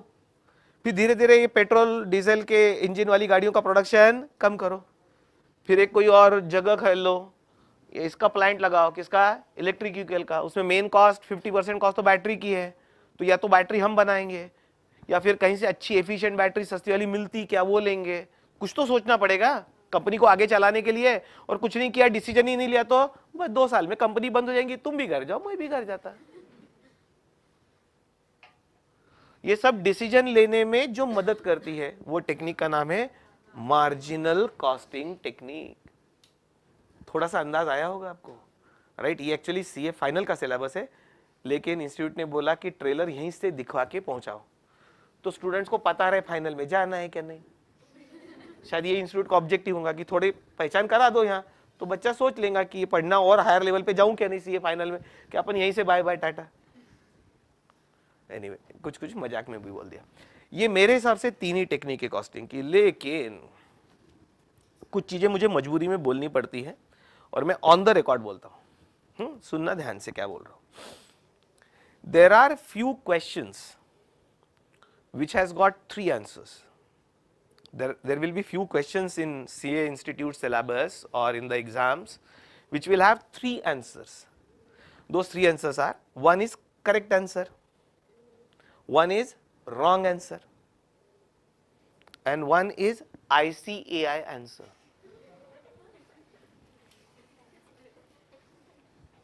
English समझी? जिनको समझी उनके चेहरे पे हंसी आ गई। Sometimes a question can have 3 answer, correct answer, wrong answer and ICAI answer. ये बहुत माइल्ड लैंग्वेज में बोल रहा है, इसका मतलब भी था बोलने का कि ICAI answer may not be a correct answer, ऐसा इनडायरेक्टली बोलना था मुझे। वो अलग ही चलती इंस्टीट्यूट अपने, कभी कभी कुछ जगह पर हमको भी पढ़ाते समय ऐसे ही पढ़ाना पड़ता कभी कभी कि ये इंस्टीट्यूट के मॉड्यूल में लिखा है इसलिए बता रहा हूं, क्योंकि आप पूछेंगे इसका लॉजिक बताओ, मैं वो टीचर हूं जो हर चीज को लॉजिक से पढ़ाएगा, क्योंकि मुझे परमानेंटली पढ़ा रहे, मुझे टेम्पररी रटवा के नहीं भेजना है आपको कि ये रट के चला जा और पास हो जा, होने वाला नहीं। पहली बात तो ये काम, ये बीकॉम एग्जाम है ही नहीं। अब लॉजिक से पढ़ाना है, लेकिन कोई चीज मेरे लॉजिक को ही नहीं बैठ रही है, मैं उसका लॉजिक आपको दे ही नहीं सकता क्योंकि वो गलत है, लेकिन लिखा है मॉड्यूल में। अब मॉड्यूल है बाइबल, गीता, कुरान, ऐसे ही है ना। लोग मॉड्यूल को क्या समझते हैं, बाइबल, गीता, कुरान। उसकी जरा मैंने बोला था ना, वेबसाइट पे जाके स्टूडेंट कॉर्नर में देखना, मैंने लिस्ट बना के रखी एरर्स की जो इंस्टीट्यूट को भेजी, इतनी सारी गलतियां उसमें, लेकिन वो बाइबल, गीता, कुरान उसमें लिखा है तो सर लिखा है, तो मेरे को भी ऐसे ही बोलना पड़ता, मॉड्यूल में लिखा है इसलिए मैं बता रहा हूं। एग्जाम में आए तो ये लिख देना कौन सा मॉड्यूल वाला, क्यों, मार्क्स चाहिए। क्यों लिखा है मुझसे मत पूछना, उधर पूछो, कहाँ, बोर्ड ऑफ स्टडीज को। उसका ईमेल आईडी आपके मॉड्यूल में पहले पेज पे रहता है, बैक पेज पे और पहले पेज में अंदर रहता है उनका ईमेल आईडी, उनको लिखो। जवाब मिलेगा नहीं, लेकिन लिखो, हाँ लेकिन लिखो। तो टेक्निक 3 है, शायद 2-3 और इंस्टीट्यूट ने लिखी मॉड्यूल में। तो यदि इंस्टीट्यूट ने क्वेश्चन पूछा टेक्निक्स ऑफ कॉस्टिंग, तो पूरी लिस्ट लिख देना भैया, मार्क्स मिलाने के लिए। मैं देख लेता हूं, उन्होंने 2-3 और ऐड कर दी उसमें टेक्निक्स ऑफ कॉस्टिंग में, मैं वो भी बता देता हूं, मीनिंग बताऊंगा उसका, लेकिन मेरे हिसाब से वो टेक्निक नहीं है। हाँ, तो सिर्फ इंस्टीट्यूट ने लिखा है, करके पढ़ा रहा हूं। ऐसी कुछ जगह पर मुझे सब बोलना ही पड़ेगा, कुछ इलाज नहीं है, क्या करें। पेज नंबर 6, जिनके पास नोट्स है, बराबर है 6 टेक्निक है, 3 एक्चुअल जो मेरे हिसाब से करेक्ट है और 3 और इंस्टीट्यूट के हिसाब से वो भी करेक्ट है। So these 3 techniques are written by institute also and by me also. I agree with this. 3 more which institute के हिसाब से correct है, not according to me. तो 3 और वर्ड पेज नंबर 6 पे देखो वाला दोस्तों, क्या क्या वर्ड मिल गए। कौन सा एक, यूनिफॉर्म कॉस्टिंग,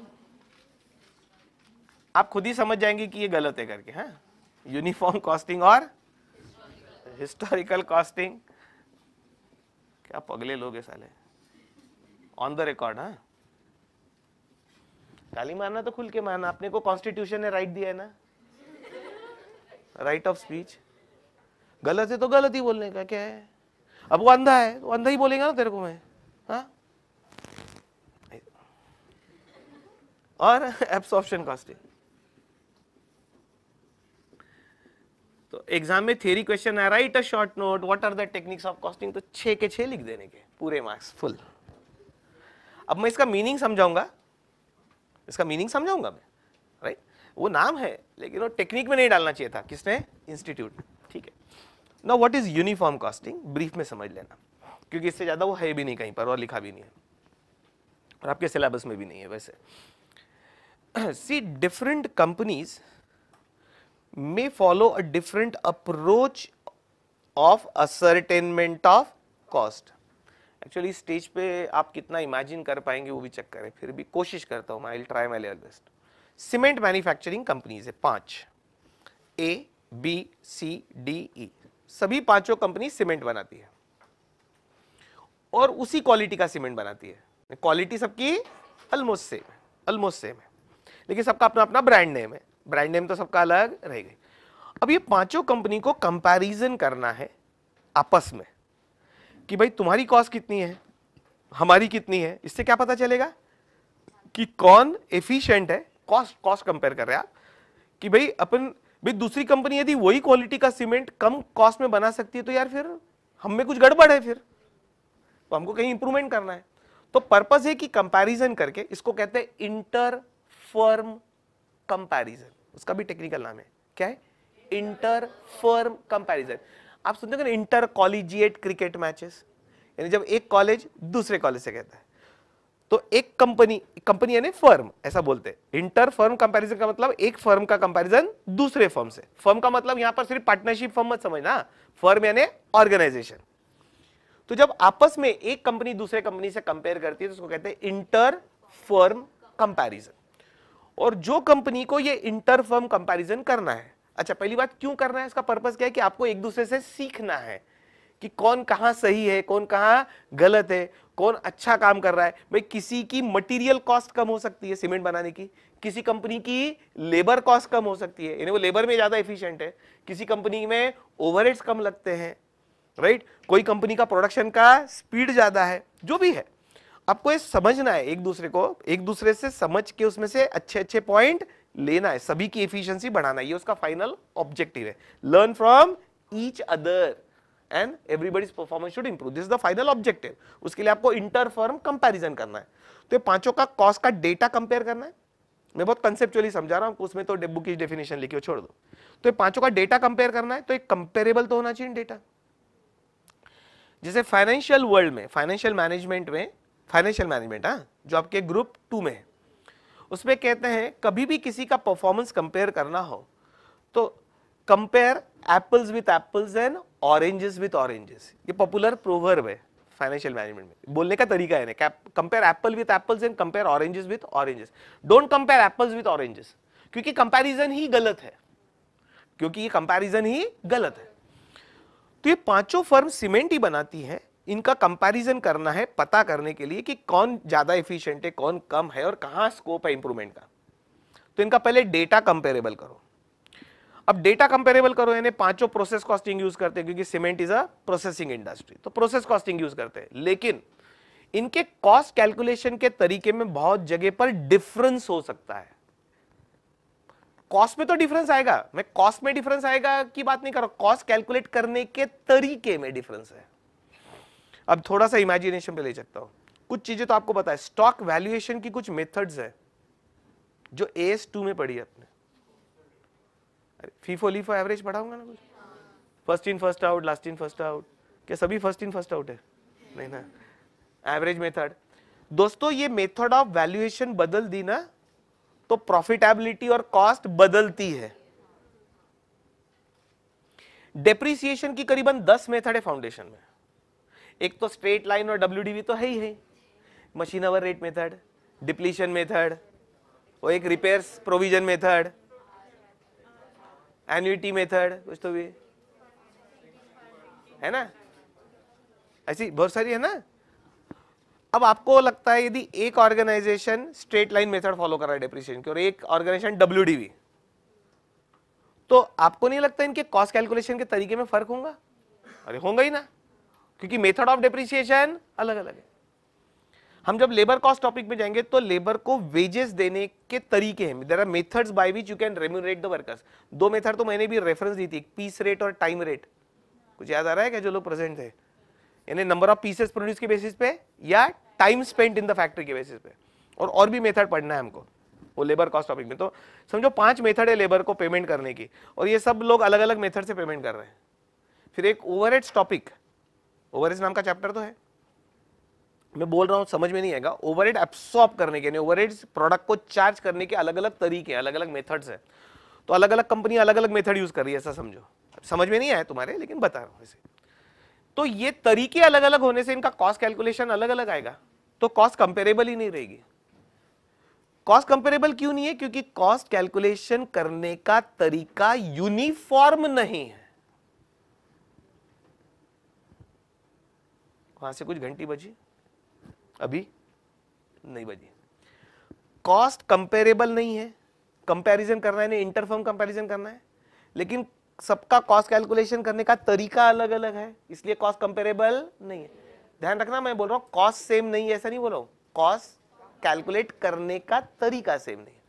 तो एक काम करो, आपको यदि लॉजिकल कंपैरिजन करना हो एक दूसरे से, तो पहले कॉस्ट कैलकुलेशन का एक तरीका डिसाइड करो पांचों के लिए। यानी भाई पांचों फर्स्ट इन फर्स्ट आउट से ही स्टॉक वैल्यूएशन करेंगे, पांचों स्ट्रेट लाइन मेथड से ही डिप्रिसिएशन चार्ज करेंगे, पांचों कंपनी फिर पीस रेट मेथड से ही लेबर को पेमेंट करेगी, और ओवरहेड्स में समझो पांचों, बोल रहा हूं कुछ कि ओवरहेड्स में सभी लोग डिपार्टमेंटल रेट मेथड से ओवरहेड चार्ज करेंगे, ये पढ़ना है, हाँ, डिपार्टमेंटल रेट मेथड, इससे ओवरहेड चार्ज करेंगे। तो आपको सबका तरीका यूनिफॉर्म करना पड़ेगा, कॉस्ट कैलकुलेशन करने का तरीका यूनिफॉर्म करना पड़ेगा, फिर वो डेटा कंपेरेबल होगा। जब आप ये करते हो, जब आप यूनिफॉर्म तरीके से सभी लोग कॉस्ट कैलकुलेट करते हो, तो उस अप्रोच को कहते हैं यूनिफॉर्म कॉस्टिंग। ये कोई अलग मेथड नहीं है, मेथड सभी प्रोसेस कॉस्टिंग यूज कर रहे हैं, लेकिन कॉस्ट कैलकुलेशन के तरीके में फर्क है। तो आपको वो तरीके को यूनिफॉर्म लाना पड़ेगा, यानी पांचों कंपनी के जो हेड्स हैं उनको बैठना पड़ेगा और एक कॉमन मिनिमम प्रोग्राम डिसाइड करना पड़ेगा। जैसे पॉलिटिकल पार्टीज करती ना, अलग अलग पार्टीज साथ में आके गवर्नमेंट चला ही रही ना, महाराष्ट्र में भी तो चली रही है ना, तो फिर उनको कॉमन सोचना पड़ता है कि अपने डिफरेंस ऑफ ओपिनियन है, लेकिन साथ में काम करना हो तो कॉमन प्लेटफॉर्म, कॉमन अप्रोच रखना पड़ेगा, जिसको मिनिमम कॉमन मिनिमम प्रोग्राम बोलते हैं पॉलिटिकल पार्टी में। बस वही है कॉस्टिंग में, कि हम पांचों का तरीका पहले एक जैसा करो, जो डिफरेंस है वो हटाओ और फिर कॉस्ट कैलकुलेट करो। So when you follow a uniform approach of calculation of cost, then you are said to be following uniform costing. According to me, it is neither a method nor a technique. It is just a uniformity in approach. इतना काफी है, क्योंकि वैसे वो CA final का syllabus है। उन्होंने कौन सी लिस्ट में डाल दिया? टेक्निक्स में। उसको मैं कुछ नहीं कर सकता। It is only uniformity in approach. अच्छा, अकाउंटिंग स्टैंडर्ड से कभी मुलाकात हुई क्या आपकी? अरे फाउंडेशन में भी है ना, अकाउंटिंग स्टैंडर्ड नहीं है? अच्छा, सुना है क्या अकाउंटिंग स्टैंडर्ड? मैं रेफरेंस दूंगा, कॉस्ट अकाउंटिंग में अकाउंटिंग आई गया।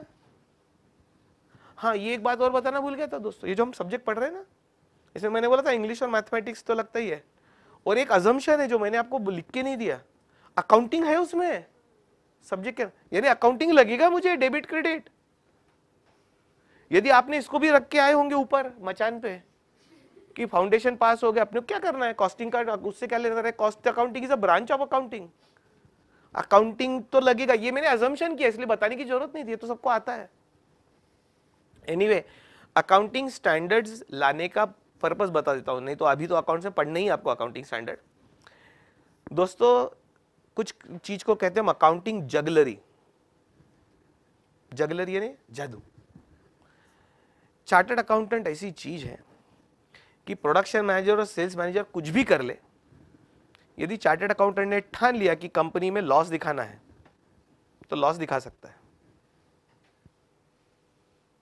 आपको लगता है मैं झूठ बोल रहा हूं? मिल लेना, लेकिन अभी कोई बताएगा नहीं आपको, थोड़ा हायर लेवल पे बात। और चार्टर्ड अकाउंटेंट ने ठान लिया कि लॉस मेकिंग कंपनी है, अपने को प्रॉफिट में दिखाना है, वो दिखा सकता है। झूठ नहीं बोल रहा हूं दोस्तों, ये रियल लाइफ में होता है, रियल लाइफ में होता है। इसको हम कहते हैं अकाउंटिंग जगलरी, यानी कुछ चीजों की अकाउंटिंग ट्रीटमेंट बदलने से। अच्छा, एक सिंपल बात बता देता हूं, अब भी समझ लेंगे आप। कोई बहुत बड़ा कैपिटल एक्सपेंडिचर किया आपने, क्या किया है? Capital expenditure. कैपिटल और रेवेन्यू एक्सपेंडिचर समझते हैं आप? कैपिटल एक्सपेंडिचर किया है जिसका बेनिफिट आगे 5-10 साल मिलने वाला है, तो उसको अमोर्टाइज करना पड़ेगा थोड़ा थोड़ा।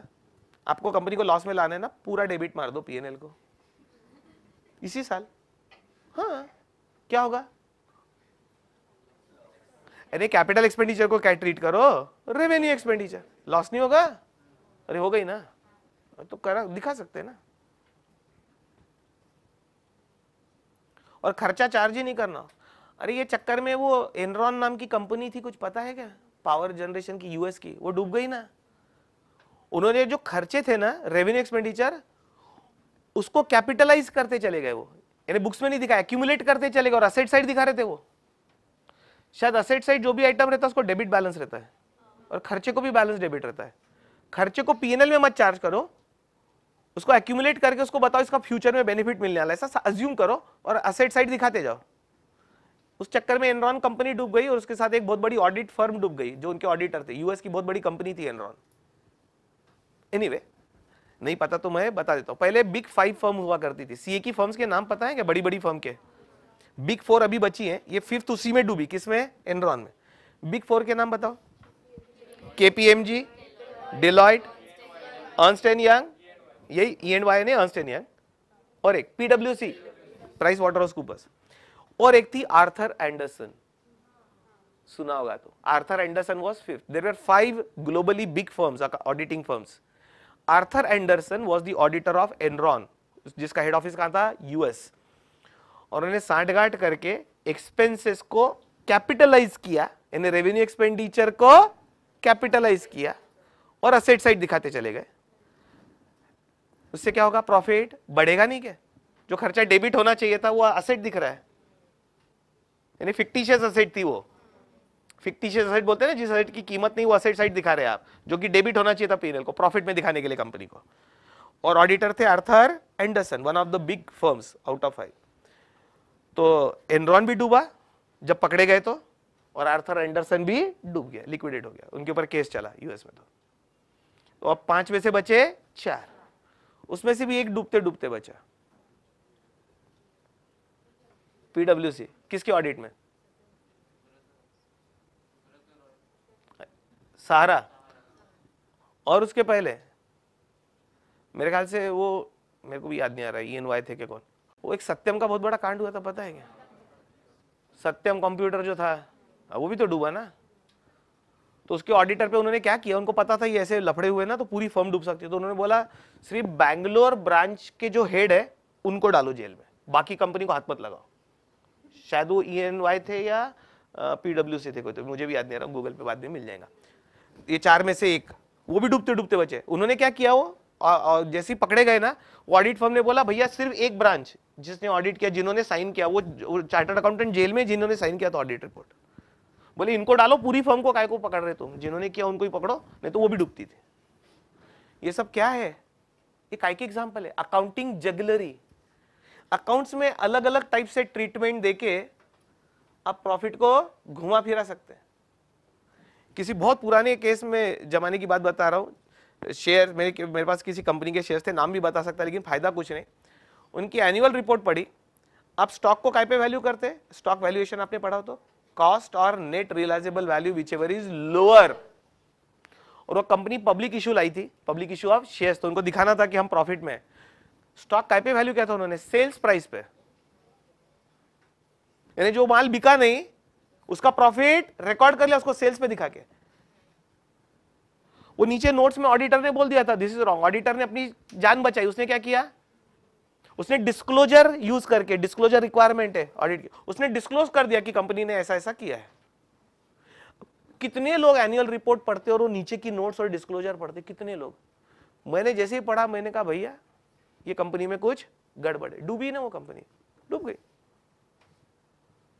आप समझो स्टॉक को यदि आप सेल्स प्राइस पे वैल्यू कर रहे हो, स्टॉक आप ट्रेडिंग अकाउंट के क्रेडिट साइड लिखते हो क्लोजिंग स्टॉक, उसको सेल्स प्राइस पे दिखाओगे तो क्या होगा, it is as good as sales, उसका प्रॉफिट अभी बुक कर लिया आपने, फ्यूचर में अब वो ओपनिंग स्टॉक भी सेल्स प्राइस पे आएगा अगले साल ट्रेडिंग अकाउंट में, और सेल्स प्राइस पे बिकेगा, तो प्रॉफिट कहां होगा, डेबिट और क्रेडिट सेम प्राइस हो जाएगी, यानी फ्यूचर प्रॉफिट आज बुक किया, क्यों, शेयर होल्डर को दिखाने के लिए प्रॉफिट में।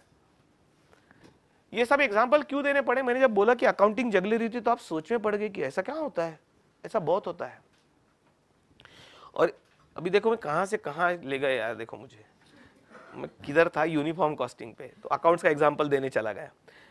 ये ऐसा ना हो या कम हो, क्या चीज, अकाउंटिंग जगलरी न हो या कम हो, इसके लिए अकाउंटिंग स्टैंडर्ड्स है।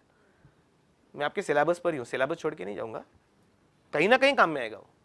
Accounting standards are designed by our Institute of Chartered Accountants of India to bring uniformity in the way of preparation and presentation of financial statements.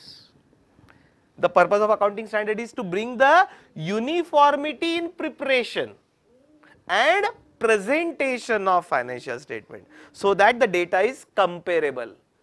ये जो accounting standard ने किया वही पर्पस यदि कॉस्टिंग में achieve करना हो तो you have to use uniform costing which is just a uniform approach of calculation of cost. ये जरूरत से ज्यादा डिस्कशन हो गया जो किसी किताब में नहीं मिलेगा, आपको ढूंढ लेना, ओवर। हाँ, और ये मैटर भी खत्म, इसके आगे है भी नहीं है। क्यों डिस्कस किया, इंस्टीट्यूट।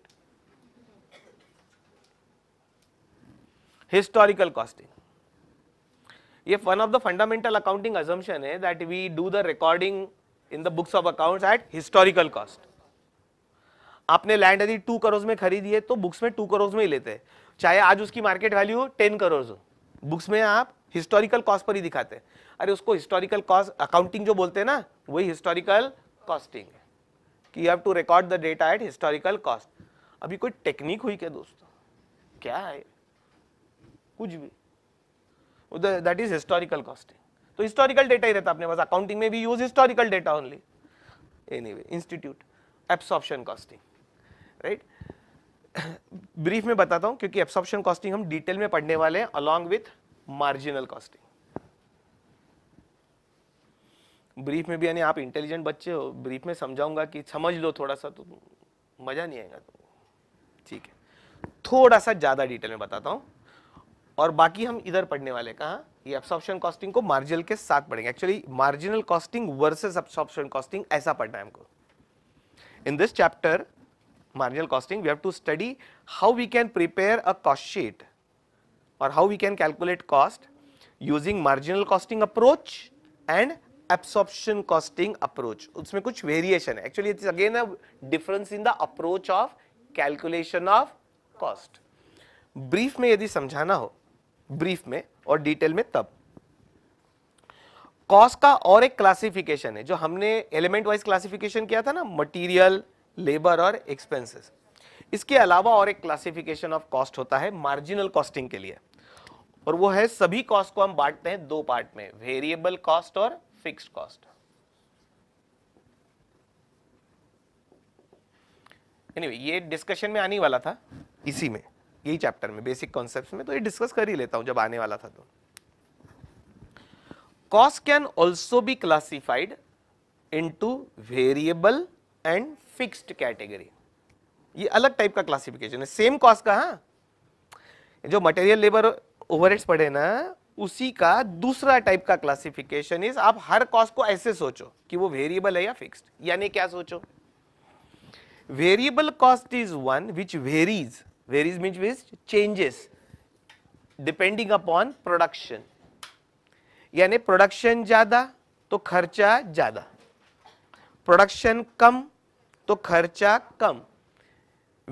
वेरिएबल वर्ड के अंदर ही मीनिंग है दोस्तों, इंग्लिश इसलिए थोड़ा बेसिक इंग्लिश लगता है बोला हमने। वेरिएबल है जो वेरी होता है, प्रोडक्शन के हिसाब से कम ज्यादा होती है जो कॉस्ट, उसको हम बुलाते हैं वेरिएबल कॉस्ट।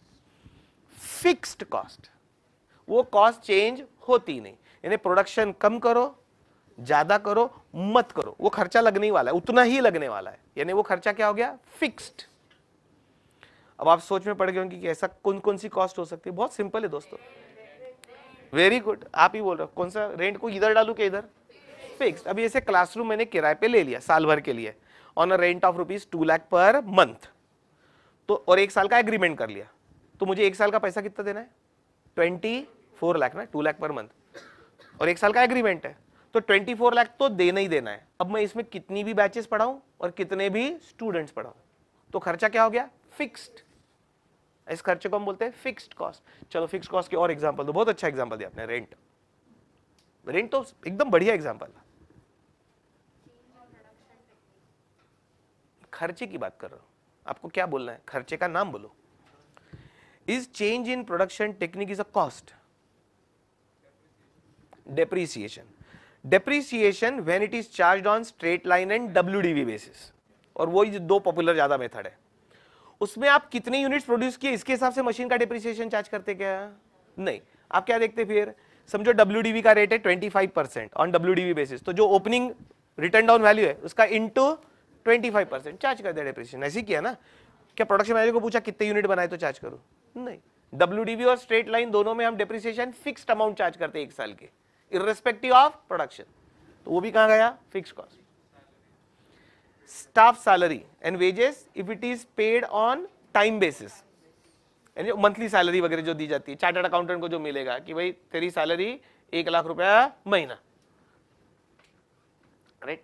आप जब CA पास होंगे तो इसके आसपास आपको मिलनी चाहिए। आप जब CA पास होंगे बोला मैंने, हाँ, अभी उस बात को कम से कम 3-4 साल है, तो तब तक 1 lakh rupees per month basic salary पे पहुंच जाएंगे। तो 1 लाख पर मंथ ये CA की सैलरी, यानी 12 लाख पर एनम। तो कंपनी के लिए तो ये फिक्स कॉस्ट हो गई, चाहे कंपनी में काम हो, कम हो, ज्यादा हो, कंपनी प्रॉफिट में हो, नुकसान में हो। हाँ, ये बात अलग है, आपके जाने के बाद कंपनी प्रॉफिट में आ जाएगी, इतना पढ़ के जाएंगे आप, और मेरी भी इच्छा वही है। ये सिर्फ मार्क्स स्कोर करने के लिए नहीं पढ़ना है, है ना, इसके लिए तो पढ़ना ही है, पास होने के लिए तो पहले पढ़ना ही है, लेकिन ये सब नॉलेज बिजनेस से रिलेटेड है दोस्तों, ये आपके ध्यान में तो आ ही गया होगा। I am talking daily about business activity. इस नॉलेज को एक्चुअली यूज करके you can convert a loss making company also into a profit making company. It is possible and people have done, क्योंकि ये सब चीजें आपको बताई, डिसीजन मेकिंग सिखाएगी, कॉस्ट कंट्रोल सिखाएगी, कहां पैसा वेस्ट हो रहा है, कहां कंट्रोल लूज है, प्लानिंग करना सिखाएगी आपको, कॉस्ट कैलकुलेट करना सिखाएगी।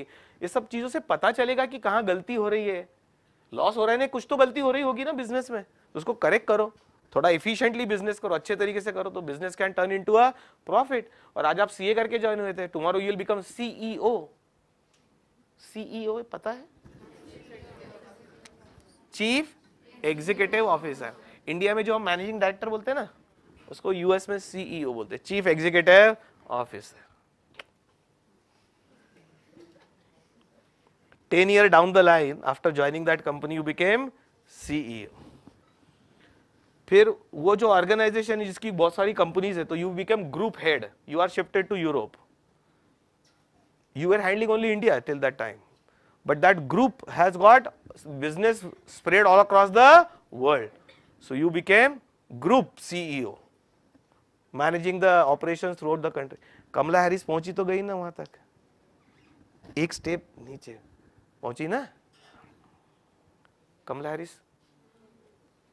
कंपनी की सीईओ नहीं है, but vice president of US, तो कोई कम बात है? तो आप क्यों नहीं? प्रोवाइडेड ये नॉलेज को सिर्फ यहीं बुक में रहने दिया, पास हो गए ना, जैसे बीकॉम पास हो गए ना, चाहे 30 क्वेश्चन पढ़ के पास हुए, सीखा क्या? अपने क्या करना है? बीकॉम वाले से पूछना क्लोजिंग स्टॉक की जर्नल एंट्री, क्लोजिंग स्टॉक की जर्नल एंट्री कौन बेवकूफ ने बोला? फिर क्या करते तुम क्लोजिंग स्टॉक? एक इधर लिखते, एक उधर लिखते, बस। एक ट्रेडिंग अकाउंट में लिखते इस साइड, और एक बैलेंस शीट में लिखते इस साइड, बस खत्म। उस और पास भी होते। बाकी समझ के करना क्या है? अकाउंटिंग स्टैंडर्ड 2 पता है क्या? स्टॉक वैल्यूएशन करना क्या है? वो दिया जाता है, ट्रायल बैलेंस के नीचे क्लोजिंग स्टॉक लिखा रहता है, वो इधर लिखते और इधर लिखते, बस। ये पढ़ने का तरीका रहा तो बीकॉम ही कर सकते आप, इसके अलावा कुछ नहीं कर सकते लाइफ में। मैं वो डिफरेंस बता रहा हूं आपको, यानी यहां तो पढ़ना है, पास होना है, इसमें कोई डाउट ही नहीं है। मैं थोड़ा सा लॉन्गर ऑब्जेक्टिव में बोल रहा हूं, सिर्फ सीए बनना भी ऑब्जेक्टिव नहीं ना दोस्तों। सीए बनने के बाद आपका इंप्रेशन पड़ना चाहिए ना उस ऑर्गेनाइजेशन में, कि भाई कोई नॉलेजेबल व्यक्ति आया इस ऑर्गेनाइजेशन में, यानी आप जहां जाओ वहां ऐसा लाइट नजर आना चाहिए, उजाला, तो मतलब आया ना लाइफ में। और वो करना हो तो फिर ये सब्जेक्ट को कंसेप्चुअली पढ़ना है और इंप्लीमेंट करना है। मैं जब इस कॉस्ट कंट्रोल पे जाऊंगा ना, तो वापस आऊंगा आपके हॉस्टल पे, आपके खर्चे कंट्रोल करने लगूंगा पहले तो। अरे पहले अपने खर्चे कंट्रोल करना तो सीखो, फिर कंपनी के सीखना। ये बात बोलता हूं मैं। अच्छा, लोग मनी मन क्या सोचते, मैं तो बोलते रहता, लोग मनी मन सोचते साला पैसा तो हमारे बाप का खर्चा हो रहा है, ये क्यों बोले जा रहा है, इसको क्या जरूरत पड़ी है? लोग बोलते हैं ऐसे, पैसा मेरे बाप का खर्चा हो रहा है, ये बोल रहा है, ये अकल सिखा रहा है अपने को, ये खर्चा करो, ये मत करो। अरे मैं सोच रहा हूँ कि ये पढ़ रहे हैं, उसको एप्लीकेबल करो। उसके किसी ने भी कमाए हो पैसे, मेहनत से ही कमाए ना। इस पे से एक डायलॉग याद आ गया। कौन से? वो खर्चे पे से, हाँ, जो तब बोलने वाला था स्टैंडर्ड कॉस्टिंग में, अभी बोल देता हूं। दोस्तों, ऐश तो माँ बाप के पैसों से ही होती है। ऐश तो माँ बाप के पैसों से ही होती है। जब आप खुद कमाएंगे ना, खुद के पैसे से सिर्फ जरूरतें पूरी होती है। क्या बोल गया मैं? सीए बनने के बाद जब खुद पैसे कमाएंगे और खर्चा करेंगे ना, तब ये सेंटेंस का मीनिंग पता चलेगा। खुद के पैसों से सिर्फ जरूरतें पूरी होती है, ऐश तो माँ बाप के पैसों से ही होती है। तो ऐश कर लो। खुद कमाएंगे तब नहीं होंगी ऐश। साला किधर से किधर गए अपन, फिक्स कॉस्ट से ऐश पे चलेगा, गड़बड़ हो गई। सैलरी पे थे अपन। तो when fixed salary is paid to the staff, fixed salary, then it will come here. But suppose a sales manager gets a salary like, example, 50,000 per month fixed plus 2% commission on sales, 50,000 plus 2% commission on sales. तो इसकी total salary को हम बुलाते हैं semi variable cost. Semi variable बुलाओ या semi fixed, क्योंकि उसमें एक पार्ट फिक्स्ड है और एक पार्ट वेरिएबल है परफॉर्मेंस पे, तो इसको कॉस्ट को बुलाते हैं सेमी वेरिएबल या सेमी फिक्स्ड कॉस्ट। तो मार्जिनल कॉस्टिंग क्या बोलता है फिर कि ठीक है ये सेमी वेरिएबल कॉस्ट ठीक है, अब इसका काम करो, इसका फिक्स्ड पार्ट निकालो इधर डाल दो, कौन मार्जिनल कॉस्टिंग बोलता है, और वेरिएबल पार्ट इधर डाल दो। यानी marginal costing recognises only two cost. यानी सेमी वेरिएबल है मानते वो, लेकिन सेमी वेरिएबल ऐसे कैसे काम की नहीं है, उसके दो हिस्से करो, फिक्स्ड अलग करो, वेरिएबल अलग करो, क्योंकि यही दो कॉस्ट पे वो टेक्निक डिपेंडेंट है। अब मैं था एक्चुअली कहां पर, एब्सॉर्प्शन कॉस्टिंग, लेकिन इसको कंसेप्चुअली समझाना हो तो पहले ये कॉन्सेप्ट समझ में आना जरूरी है। अब वेरिएबल कॉस्ट के एग्जांपल ले लेते हैं मैन्युफैक्चरिंग इंडस्ट्री के। Manufacturing industry, all prime cost means entire prime cost is variable cost, यानी direct material, direct labour, direct expense. इनको डायरेक्ट बोलते ही क्यों, क्योंकि उनका डायरेक्ट रिलेशन है ना प्रोडक्शन से।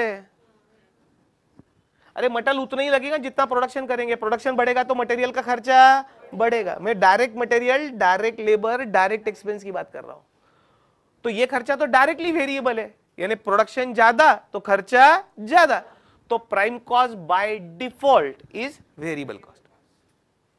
जो प्राइम कॉस्ट पड़ा वो वही है, लेकिन मार्जिनल कॉस्टिंग बोलता है हमको ऐसे नाम से मत बुलाओ, वो प्राइम कॉस्ट को इस कैटेगरी में डाल दो, कौन से, वेरिएबल कॉस्ट। और फिर वो क्या करते, जो ओवरहेड से बचे हुए तीन, कौन से, factory overheads, administration overheads, selling and distribution. Basics भूलना नहीं है दोस्तों, मैं बेसिक इतने प्रेम से इसीलिए पढ़ा रहा हूं कि बेसिक्स पूरे कॉस्टिंग सिलेबस तक लगेंगे और सीए फाइनल तक लगेंगे। हाँ?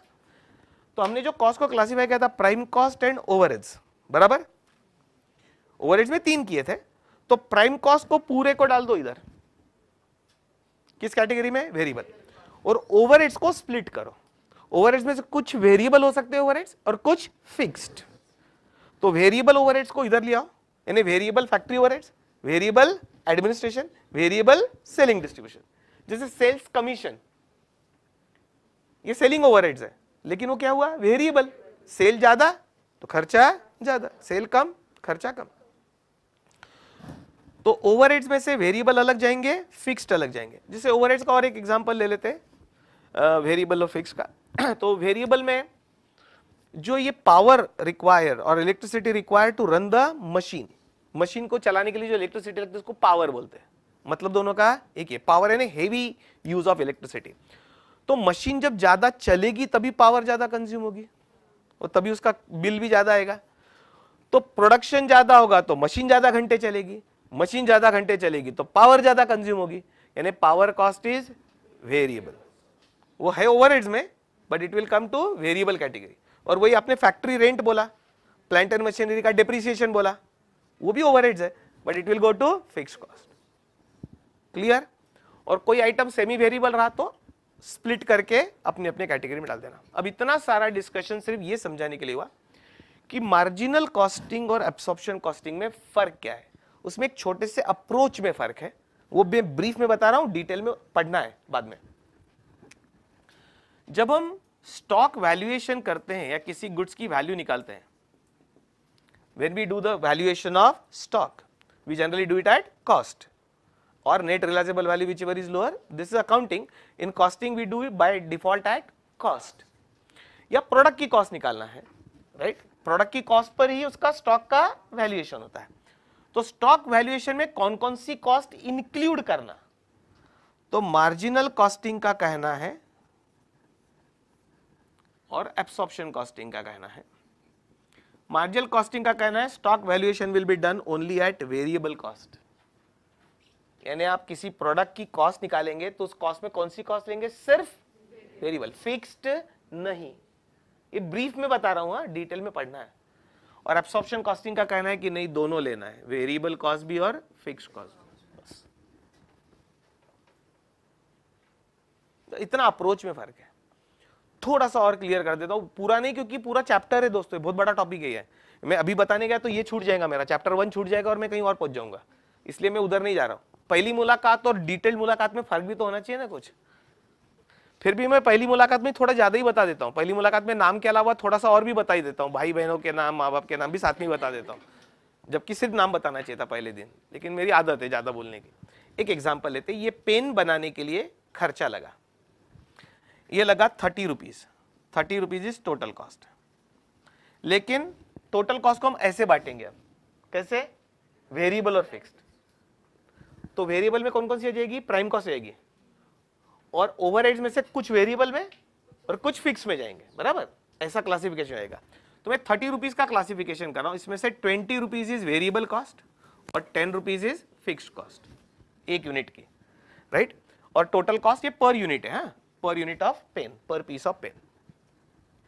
अब हमने 10,000 पीसेस प्रोड्यूस किए, 10,000 pieces we have produced and 8,000 pieces sold. तो स्टॉक कितना बचेगा दोस्तों, 2,000 यूनिट्स या 2,000 पीसेस का स्टॉक नहीं बचेगा।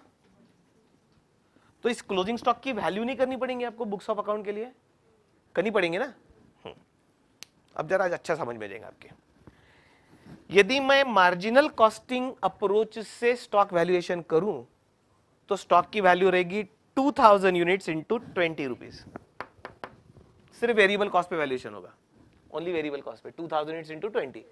और यदि एब्सॉर्प्शन कॉस्टिंग अप्रोच से वैल्यूएशन हो रहा है तो ये 20 प्लस 10 यानी स्टॉक की वैल्यू 30 रुपीज इंटू 2,000 यूनिट्स आएगी।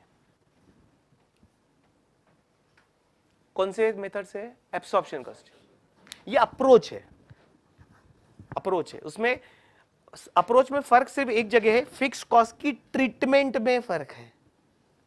फिक्स कॉस्ट को यहां पर एक्सक्लूड किया है, यहां पर इंक्लूड किया है। एब्सॉर्प्शन कॉस्टिंग में प्रोडक्ट वैल्यूएशन में इंक्लूड करते, स्टॉक वैल्यूएशन में, मार्जिनल कॉस्टिंग में एक्सक्लूड करते, बस इतना फर्क है कॉस्ट कैलकुलेशन के अप्रोच में। अभी थोड़ी देर पहले मैं बोल रहा था ना यूनिफॉर्म कॉस्टिंग।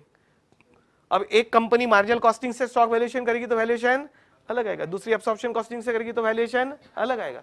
और आपको पता है क्लोजिंग स्टॉक की वैल्यू यदि बढ़ती है तो प्रॉफिट बढ़ता है क्या कम होता है, पक्का।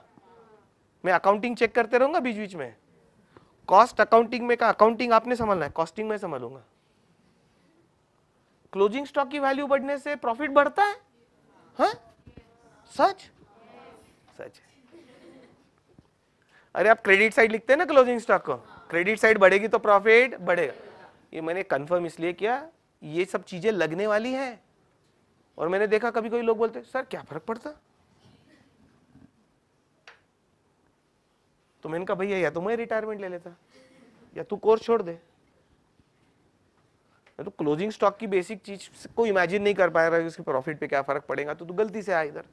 एनीवे, तो स्टॉक वैल्यूएशन पे फर्क पड़ता है, प्रॉफिट पे फर्क पड़ता है। डोंट वरी, हम इस चैप्टर में मार्जिनल कॉस्टिंग में एक सब टॉपिक है जहां पर कॉस्ट शीट बनाएंगे इस अप्रोच से भी और कॉस्ट शीट बनाएंगे इस अप्रोच से भी, दोनों के प्रॉफिट में फर्क आएगा और उस फर्क का रिकंसिलिएशन भी करेंगे। डोंट वरी, ये सब सिलेबस में है। आपको अभी इसलिए बता दिया कि इतना ही नहीं है। ये क्या समझाने के लिए था, एब्सॉर्प्शन कॉस्टिंग। इंस्टीट्यूट ने इसको काय में लिखा है, techniques. Again it's a different approach. Approach of valuation of stock has changed due to change in the treatment of fixed cost, that's all is absorption costing, but that is written here. तो ठीक है, ये तीन तो पक्का है, इस पे ये यूनिफॉर्मिटी है। मेरे भी ओपिनियन में ये तीन टेक्निक है, इंस्टीट्यूट के ओपिनियन में भी ये तीन टेक्निक है, लेकिन इंस्टीट्यूट के ओपिनियन में तीन और है, तो 6 टेक्निक है लिखने के लिए, right. Uniform costing is again a uniform approach. Absorption costing is also a approach about a treatment of cost, and historical costing is we record the data at historical cost, which is a fact, which is one of the accounting assumptions also, I think. But anyway, that is written under the head techniques. अभी मैं क्या कर रहा है, ज्यादा institute से ऐसा पंगा नहीं ले रहा है, आपकी कॉस्ट में नहीं ले रहा। पहले मैं बोलता ही नहीं था, मैं है ही नहीं टेक्निक, यही तीन है। अब इस चक्कर में क्या हो रहा है, मेरे ऐसा बोलने से आप ये तीन ही नाम लिख के आएंगे आंसर में, और वो एग्जामिनर 6 ढूंढ रहा है, उसको 3 नाम कम मिले, मार्क्स कम हो जाएंगे। तो मैंने सोचा मेरी जिद की वजह से आपका नुकसान न हो, तो मैं भी मिडल अप्रोच ले लिया मैंने। मैं इंस्टीट्यूट ने की बात भी आप तक पहुंचाऊंगा, प्लस मेरा ओपिनियन भी दूंगा। और शायद इसलिए मैंने आपको बोला था कि मेरे वेबसाइट पे जब मैं सजेस्टेड आंसर या कुछ चीज डालता हूं और मेरा और इंस्टीट्यूट के ओपिनियन में डिफरेंस है, तो मैं नोट लिख देता हूं कि इंस्टीट्यूट ने ऐसा किया है, मेरा ओपिनियन ऐसा है। मैंने लिखना चालू कर दिया कि आपका नुकसान न हो। लेकिन मार्क्स मिलाने के लिए इंस्टीट्यूट के रास्ते से जाओ, कॉन्सेप्ट समझने के लिए मेरे रास्ते से चलो। ये हो गया टेक्निक्स ऑफ कॉस्टिंग। बेटा पक्का पढ़ाऊंगा। क्वेश्चन है स्टैंडर्ड कॉस्टिंग और बजटरी कंट्रोल में क्या डिफरेंस है, ये हम जब स्टैंडर्ड कॉस्टिंग पढ़ेंगे तब मैं आपको लिखवा के ही दूंगा, difference between standard costing budgetary control. Question अच्छा है लेकिन अभी डिस्कस करके फायदा नहीं। सिर्फ एक ब्रीफ में तूने पूछे ये तो बता दूं, ब्रीफ में बजटरी कंट्रोल और स्टैंडर्ड कॉस्टिंग का difference. Budgetary control is at a macro level. Micro और मैक्रो इकोनॉमिक्स पढ़ा था ना आपने, तो मैक्रो लेवल पे जो कंट्रोल होता है, मैक्रो लेवल पे ऊपर के लेवल पे वो ये है, और एकदम रूट लेवल पे जो कंट्रोल होता है माइक्रो लेवल पे वो ये है। So this is micro level control, this is macro level control, लेकिन ये एक दूसरे पर डिपेंडेंट है। इसमें से ये निकल के आता है, लेकिन ये बहुत डिटेल में जाएंगे माइक्रो लेवल पे और ये मैक्रो लेवल पे, और इसका फर्क मैं लिखवा के भी देने वाला हूं, डोंट वरी। लिखवा के दूंगा यानी है तो प्रिंटेड रहेगा, और प्रिंटेड नहीं रहा तो मैं लिखवा के दूंगा, लेकिन स्टैंडर्ड कॉस्टिंग में पढ़ना है अपने को, ठीक है। चलो ये हो गया आपका टेक्निक्स ऑफ कॉस्टिंग, यानी third branch of accounting. So this is management accounting, these three, this is cost accounting, और फाइनेंशियल अकाउंटिंग तो है ही अपना लगने वाला है जो आप पढ़ चुके हो। मेरा बहुत सारा डिस्कशन खत्म होते आ रहा है, मैं क्या सब टॉपिक लूं सोच रहा हूं। मैंने मेजॉरिटी डिस्कशन हो गया, पूरा नहीं हुआ है, लेकिन एक अच्छी कॉन्सेप्ट लेते पेज नंबर 8 पे से, page number 8, cost price and value. Cost price and value,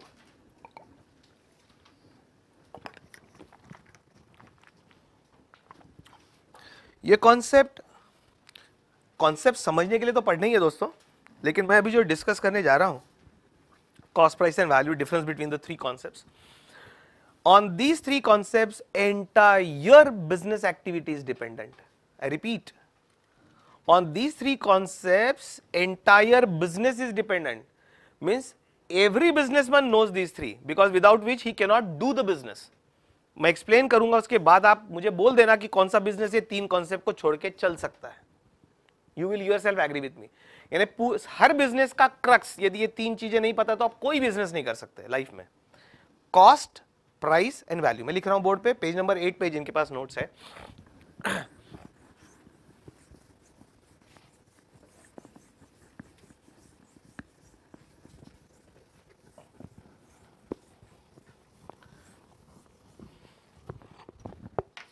This topic, this chapter will take few more days because there are a lot many other concepts left. Majority part I have discussed, majority part. Anyway, एक definition याद आ गई, cost accountancy की printed है notes में, ऐसे ही बोल रहा हूँ, उसमें सब कुछ include हो जाता है। उसकी bookish definition है, cost accountancy is the application of costing, cost accounting principles, methods, techniques to the art, science and practice of cost control and ascertainment of profitability, and it includes presentation of information therefrom for the managerial decision making। Overheads, अब क्या करूं, लिखा है उधर, definition है cost accountancy की, कुछ नहीं दोस्तों, अब उसको छोटे छोटे पार्ट में डिवाइड करते तो समझ में आएगा। Cost accountancy is the application of your basic costing principles, methods and technique, यानी सब कुछ आ गया उसमें। बेसिक कॉस्टिंग आ गया, कॉस्ट का क्लासिफिकेशन किया, वो सब आ गया, basic principles of costing, methods of costing, techniques of costing. For what? For cost control, एक तो कॉस्ट कंट्रोल के लिए ये एक, और ये भी पूरे ऑर्गेनाइजेशन कंट्रोल के लिए, एंड असर्टेनमेंट ऑफ प्रॉफिटेबिलिटी, ऐसा वर्ड है असर्टेनमेंट, यानी कैलकुलेशन ऑफ प्रॉफिट। शायद प्रॉफिट कैलकुलेट करने के लिए पहले क्या कैलकुलेट करनी पड़ेगी? कॉस्ट। सेल्स प्राइस में से कॉस्ट माइनस होगी तभी प्रॉफिट आएगा ना, तो डेफिनेशन में ascertainment of profit, but ascertainment of profit includes ascertainment of cost ना, without which you can not ascertain the profit. तो डेफिनेशन में असर्टेनमेंट ऑफ प्रॉफिट लिखा है, but first you have to ascertain cost. तो ये सब methods काय के लिए? अरे इसका मतलब ही कॉस्टिंग का क्या है? असर्टेनमेंट ऑफ कॉस्ट की तो तरीके ही है। And using that presentation of that information from costing records, presentation of information derived there from, यानी वहां से जो इंफॉर्मेशन मिलती है, that information should be used for managerial decision making. अरे कुछ नहीं दोस्तों, वो डेफिनेशन में डिसीजन मेकिंग आ गया, कंट्रोल आ गया, ascertainment of cost and profit आ गया, ये सब मिला के जो बनता है उसको डेफिनेशन में डाल दिया कॉस्ट अकाउंटेंसी। ठीक, अब वो 3 वर्ड पे ले चलता हूं। मुझे पहले एक 3 डेफिनेशन डिस्कस करनी थी ना, वो हो गई कॉस्ट, कॉस्टिंग और कॉस्ट अकाउंटेंसी। लेकिन कॉस्ट अकाउंटेंसी को बोलने के पहले इतना सब समझाना था, क्योंकि कॉस्ट अकाउंटेंसी की डेफिनेशन में सब कुछ इंक्लूडेड है, असर्टेनमेंट ऑफ कॉस्ट भी इंक्लूडेड है, कॉस्ट कंट्रोल भी, डिसीजन मेकिंग भी, एवरीथिंग इंक्लूडेड। एनीवे, अब हम ये चीज पे आते हैं, cost, price and value. Cost is a fact, price is a decision and value is an opinion। अच्छा, मैं वहां से वर्ड बाय वर्ड ऐसा पढ़ के सुनाऊं क्या, कॉस्ट इज, ऐसा नहीं ना, वो आप पढ़ना है इसका मतलब घर पे रिवीजन के लिए। So instead of going word by word I will explain it in my own style. बाकी बुक की स्टाइल यहाँ है, वो पढ़ लेना, right. So only eight few places जहां पर थियरी समझाना है तो वहां मैं पढ़ के यहाँ से समझा दूंगा। I will read and I will explain. बाकी कॉन्सेप्ट्स मैं एकदम लाइन बाय लाइन यहां से नहीं पढ़ रहा हूं, कॉन्सेप्चुअल समझना है। What is it this, manufacturer के एंगल से, manufacturer, if I am a manufacturer of, let us say, same again marker pen ही ले लेते हैं। Now using a particular method of costing, suppose I manufacture these pens in batches, so I will have to use batch costing. तो एक batch produce की मैंने 1000 pen की, batch की कॉस्ट निकाली, डिवाइडेड बाय 1000 पेन, मुझे कॉस्ट पर पेन मिल गई। The cost per pen is ₹30। It's a fact ना, देख लो ना, ये रिकॉर्ड है, हिस्टोरिकल कॉस्टिंग पर ही बेस्ड रिकॉर्ड है। मैंने मटेरियल खरीदा था, लेबर, ओवरहेड्स, ये खर्चा, ये कैलकुलेशन का तरीका, ये कॉस्ट शीट, इतना खर्चा लगा, उसमें 1000 पेन बने, एक पेन की कॉस्ट 30 आई। तो cost is a fact, can be proved, data है, वाउचर्स है, खर्चे के प्रूफ है। So cost is a fact. अब ये पेन मुझे बेचना है, तो मैं क्या डिसाइड करूंगा, इसकी सेल्स प्राइस। ये प्राइस का मतलब सेल्स प्राइस।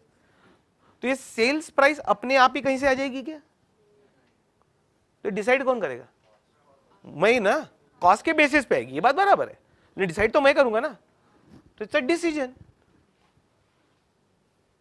अरे क्या प्राइस पे बेचना है, ये मेरा डिसीजन है, मेरा डिसीजन है, मुझे 50 रुपए में बेचना है। तुम बोलेंगे 50 रुपए ज्यादा होते, 40 में बेचना हो, तो तुम्हारा डिसीजन है, तुम भी बनाओ ये पेन, बेचो 40 में, मैंने कहा रोका है। कोई बोलेगा नहीं 20 रुपए में बेचना है, 20 रुपीज, कॉस्ट से भी नीचे, मुझे मार्केट तोड़ना है, ठीक है, आपका डिसीजन है। किसी को फ्री में पढ़ाना है, क्यों, अब ये भी सीए पास हो, उसको खड़ा होना है, उसको बताना है पब्लिक को मैं कैसा पढ़ाता हूं, पढ़ा भाई फ्री, वो तेरा डिसीजन है। अरे बराबर बोला कि नहीं, मैं समझाने का तरीका है कि क्या प्राइस पे बेचना, ये आपका बिजनेस डिसीजन है। एक्चुअली इस पर एक चैप्टर है सीए फाइनल में, प्राइसिंग डिसीजन, कि कैसे अलग अलग सिचुएशन में अलग अलग तरीके से ये प्राइस फिक्स करने का डिसीजन लिया जाता है। सबसे कॉमन तरीका है cost plus profit, cost plus profit is sales price, this is called cost plus pricing. ये भी मेथड का एक नाम है जो सबसे पॉपुलर है, कॉस्ट प्लस प्रॉफिट। तो कॉस्ट प्लस प्रॉफिट से जब आप सेल्स प्राइस डिसाइड करते हो तो उसको हम कहते हैं कॉस्ट प्लस प्राइसिंग डिसीजन। लेकिन ऐसे ये एक नहीं है, ये पॉपुलर तरीका है, लेकिन ऐसे ढेर सारे तरीके हैं, ऐसे ढेर सारे तरीके। कभी कभी लोग लॉस में भी बेचते हैं। अच्छा जाने दो, दूर की बात काय को लेते हैं, जियो ये जब लॉन्च हुआ था कुछ साल पहले, फुकट में दिया तो इनको खर्चा नहीं लगता क्या है, फिर फुकट में क्यों दिया, ये डिसीजन क्यों लिया फुकट में बेचने का, फ्यूचर के लिए ना। मैंने तभी बोला था लोगों को जिंदगी भर फुकट में नहीं मिलेगा, ध्यान रखना, ये बहुत सोची समझी चाल है उन लोगों की। एक्चुअली चाल क्या थी बताता हूं, क्या लिखा है और क्या समझना। नाम था जियो, लेकिन पर्पस था हम जियो तुम मरो, यानी बाकी कंपनी, बाकी टेलीफोन वाली कंपनी, लिखने के लिए नाम जियो। और प्लानिंग क्या थी, डिसीजन क्या सोच के लिया था, ये तो अब भी आए ना मार्केट में, उनके पहले तो 4-5 एस्टैब्लिश प्लेयर थे, लेकिन उनका था कि हम आ रहे हैं मार्केट में तो क्या होना चाहिए, तुम सब हटो। अब ऐसे कैसे हटेंगे बोलने से, वो तो एस्टैब्लिश प्लेयर है। बोले ठीक है, हम जियो तुम मरो, फुकट में बेचेंगे हम, 6 महीने साल भर, जब तक तुम मरते नहीं तब तक बचते रहेंगे हम, हमारे पास है उतने पैसे, तुम सब मर जाएंगे फिर अपनी मोनोपोली। ये बिजनेस पॉलिसी है, लोगों क्या कर सकते हैं, याद आया तो बता दिया। तो ये क्या है, अपना अपना डिसीजन है। और अब इंपॉर्टेंट बात, अच्छा ये दो पहले बिजनेस के लिए क्यों इंपॉर्टेंट है। Every business activity is done to earn profit, and profit is the difference between sales price, price का मतलब ही sales price, and cost price यानी कॉस्ट। प्राइस और कॉस्ट, सेल्स प्राइस और कॉस्ट प्राइस का डिफरेंस ही तो प्रॉफिट है जिसके लिए आप बिजनेस कर रहे हो। आपको लगता है कोई बिजनेस ये सोच के चालू करता है कि मुझे तो लॉस करना है, आप क्यों बिजनेस कर रहे हो, मुझे बहुत लॉस करना है, ऐसा कोई करता है क्या, राइट? आप सीए क्यों बन रहे हो, तो पूरे समाज की फुकट में सेवा करना है, फुकट में ऑडिट करना है, फुकट में टैक्सेशन का रिटर्न फाइल करना है, ऐसा करते ही नहीं ऐसा कुछ। तो कहने का मतलब हर बिजनेस में डिसीजन ये दो पर ही है, यानी every business runs on profit, want to earn profit, and profit is a difference between these two. So these two are very important concepts for business. मैं जो चीज पे जा रहा हूं वो क्या है कि बिजनेस ये तीन चीज के बगैर नहीं चलता है। तीसरी चीज जो बहुत इंपॉर्टेंट है, an opinion, value is the benefit और utility received by a customer. एक बार और, वैल्यू इज द बेनिफिट और utility received by a customer. वो कस्टमर के एंगल से थोड़ा और इलस्ट्रेट कर देते। आपको भूख लगी और फिर आपने बाहर जाने के बाद, लेक्चर के बाद, किसी स्टॉल से कुछ ब्रेकफास्ट परचेज किया टू सेटिस्फाई योर हंगर। तो आपने वो ब्रेकफास्ट खरीदा, 20 रुपीज दिए और ब्रेकफास्ट लिया और खा लिया। तो आपने 20 रुपीज क्यों दिए, आपने ये प्राइस दी ना उसको, 20 रुपीज प्राइस, उसके लिए सेल्स प्राइस ही थी ना जो आपने उसको पे की, काय के लिए, टू सेटिस्फाई योर हंगर। तो कुछ मिला आपको, वो जो मिला आपकी हंगर सेटिस्फाई हुई, that is value. Value is that benefit or utility which a customer receives when a customer purchases a product or a service. Whenever a customer purchases a product or service and he pays this price, in return he gets something. His needs are satisfied. That is called value. That is the benefit received by a customer.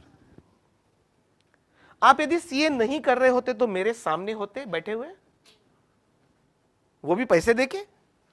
अच्छा इतना छोड़ो, जो CA नहीं कर रहा है, BCom कर रहा है, उसको बोलना मेरी सर से बहुत पहचान है, फुकट में बैठाते तेरे को इधर, फिर भी नहीं बैठेगा 2 दिन के बाद। अरे बाप रे, 2 घंटा इसको कंसंट्रेशन से सुनना, मोबाइल बंद करके, इतना हेवी डिस्कशन। वो बोलेगा तूने भी पैसे दे दिए तो भी नहीं आ रहा मेरे को। क्यों? Because that customer doesn't find any value in this, क्योंकि उसको सीए बनना ही नहीं है।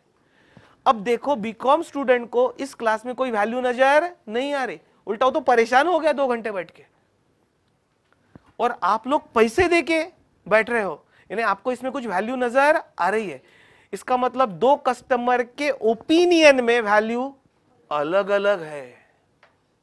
Therefore value is an opinion, because it is in the eyes of customer, in the opinion of customer the value may be different for same product. दूसरा example, ये marker pen 50 rupees per piece से मैं खरीद के लाता हूं, 10-10 pen का box मैं लाता हूं खरीद के, क्यों? मुझे जरूरत है। तो in my eyes this marker pen has a value. आप लाएंगे इसको खरीद के, क्या करेंगे? खरीदेंगे इसको? अच्छा 40 रुपए में देता है एक पेन, 30 रुपए में देता है, अब बोलेंगे रख ले तेरे पास ही, नहीं होना बोल दिया ना एक बार, काय को टाइम पास करा रहा है? Why in your opinion, in your eyes, it has got no value. आपको कुछ लेना देना नहीं इसका। अच्छा मैंने अगली बैच में बोर्ड पे नहीं पढ़ाया और वो टैबलेट पे पढ़ाया, तो in my eyes also this pen has no value. Situation has changed because I don't need it now. I am not teaching on the board, I am teaching on tablet. So when I don't need it, I don't have a value. So value is the utility or benefit in the eyes of customer, and that is the reason he pays you this price. इसका simple मतलब, अच्छा कोई भी business बिना customer के exist हो सकता है क्या? एनी बिजनेस, या तो आप गुड्स बनाते या सर्विस, लेकिन आप जो गुड्स देते या जो सर्विस देते उसमें लोगों को कुछ भी वैल्यू नजर नहीं आती, तो लोग पैसे देके खरीदेंगे क्या? नहीं। इसका मतलब ही your business should create value for customers. यहां तक आ गए आप? अब मेरे को बताओ ये तीन छोड़कर कौन सा बिजनेस चला सकते हैं आप?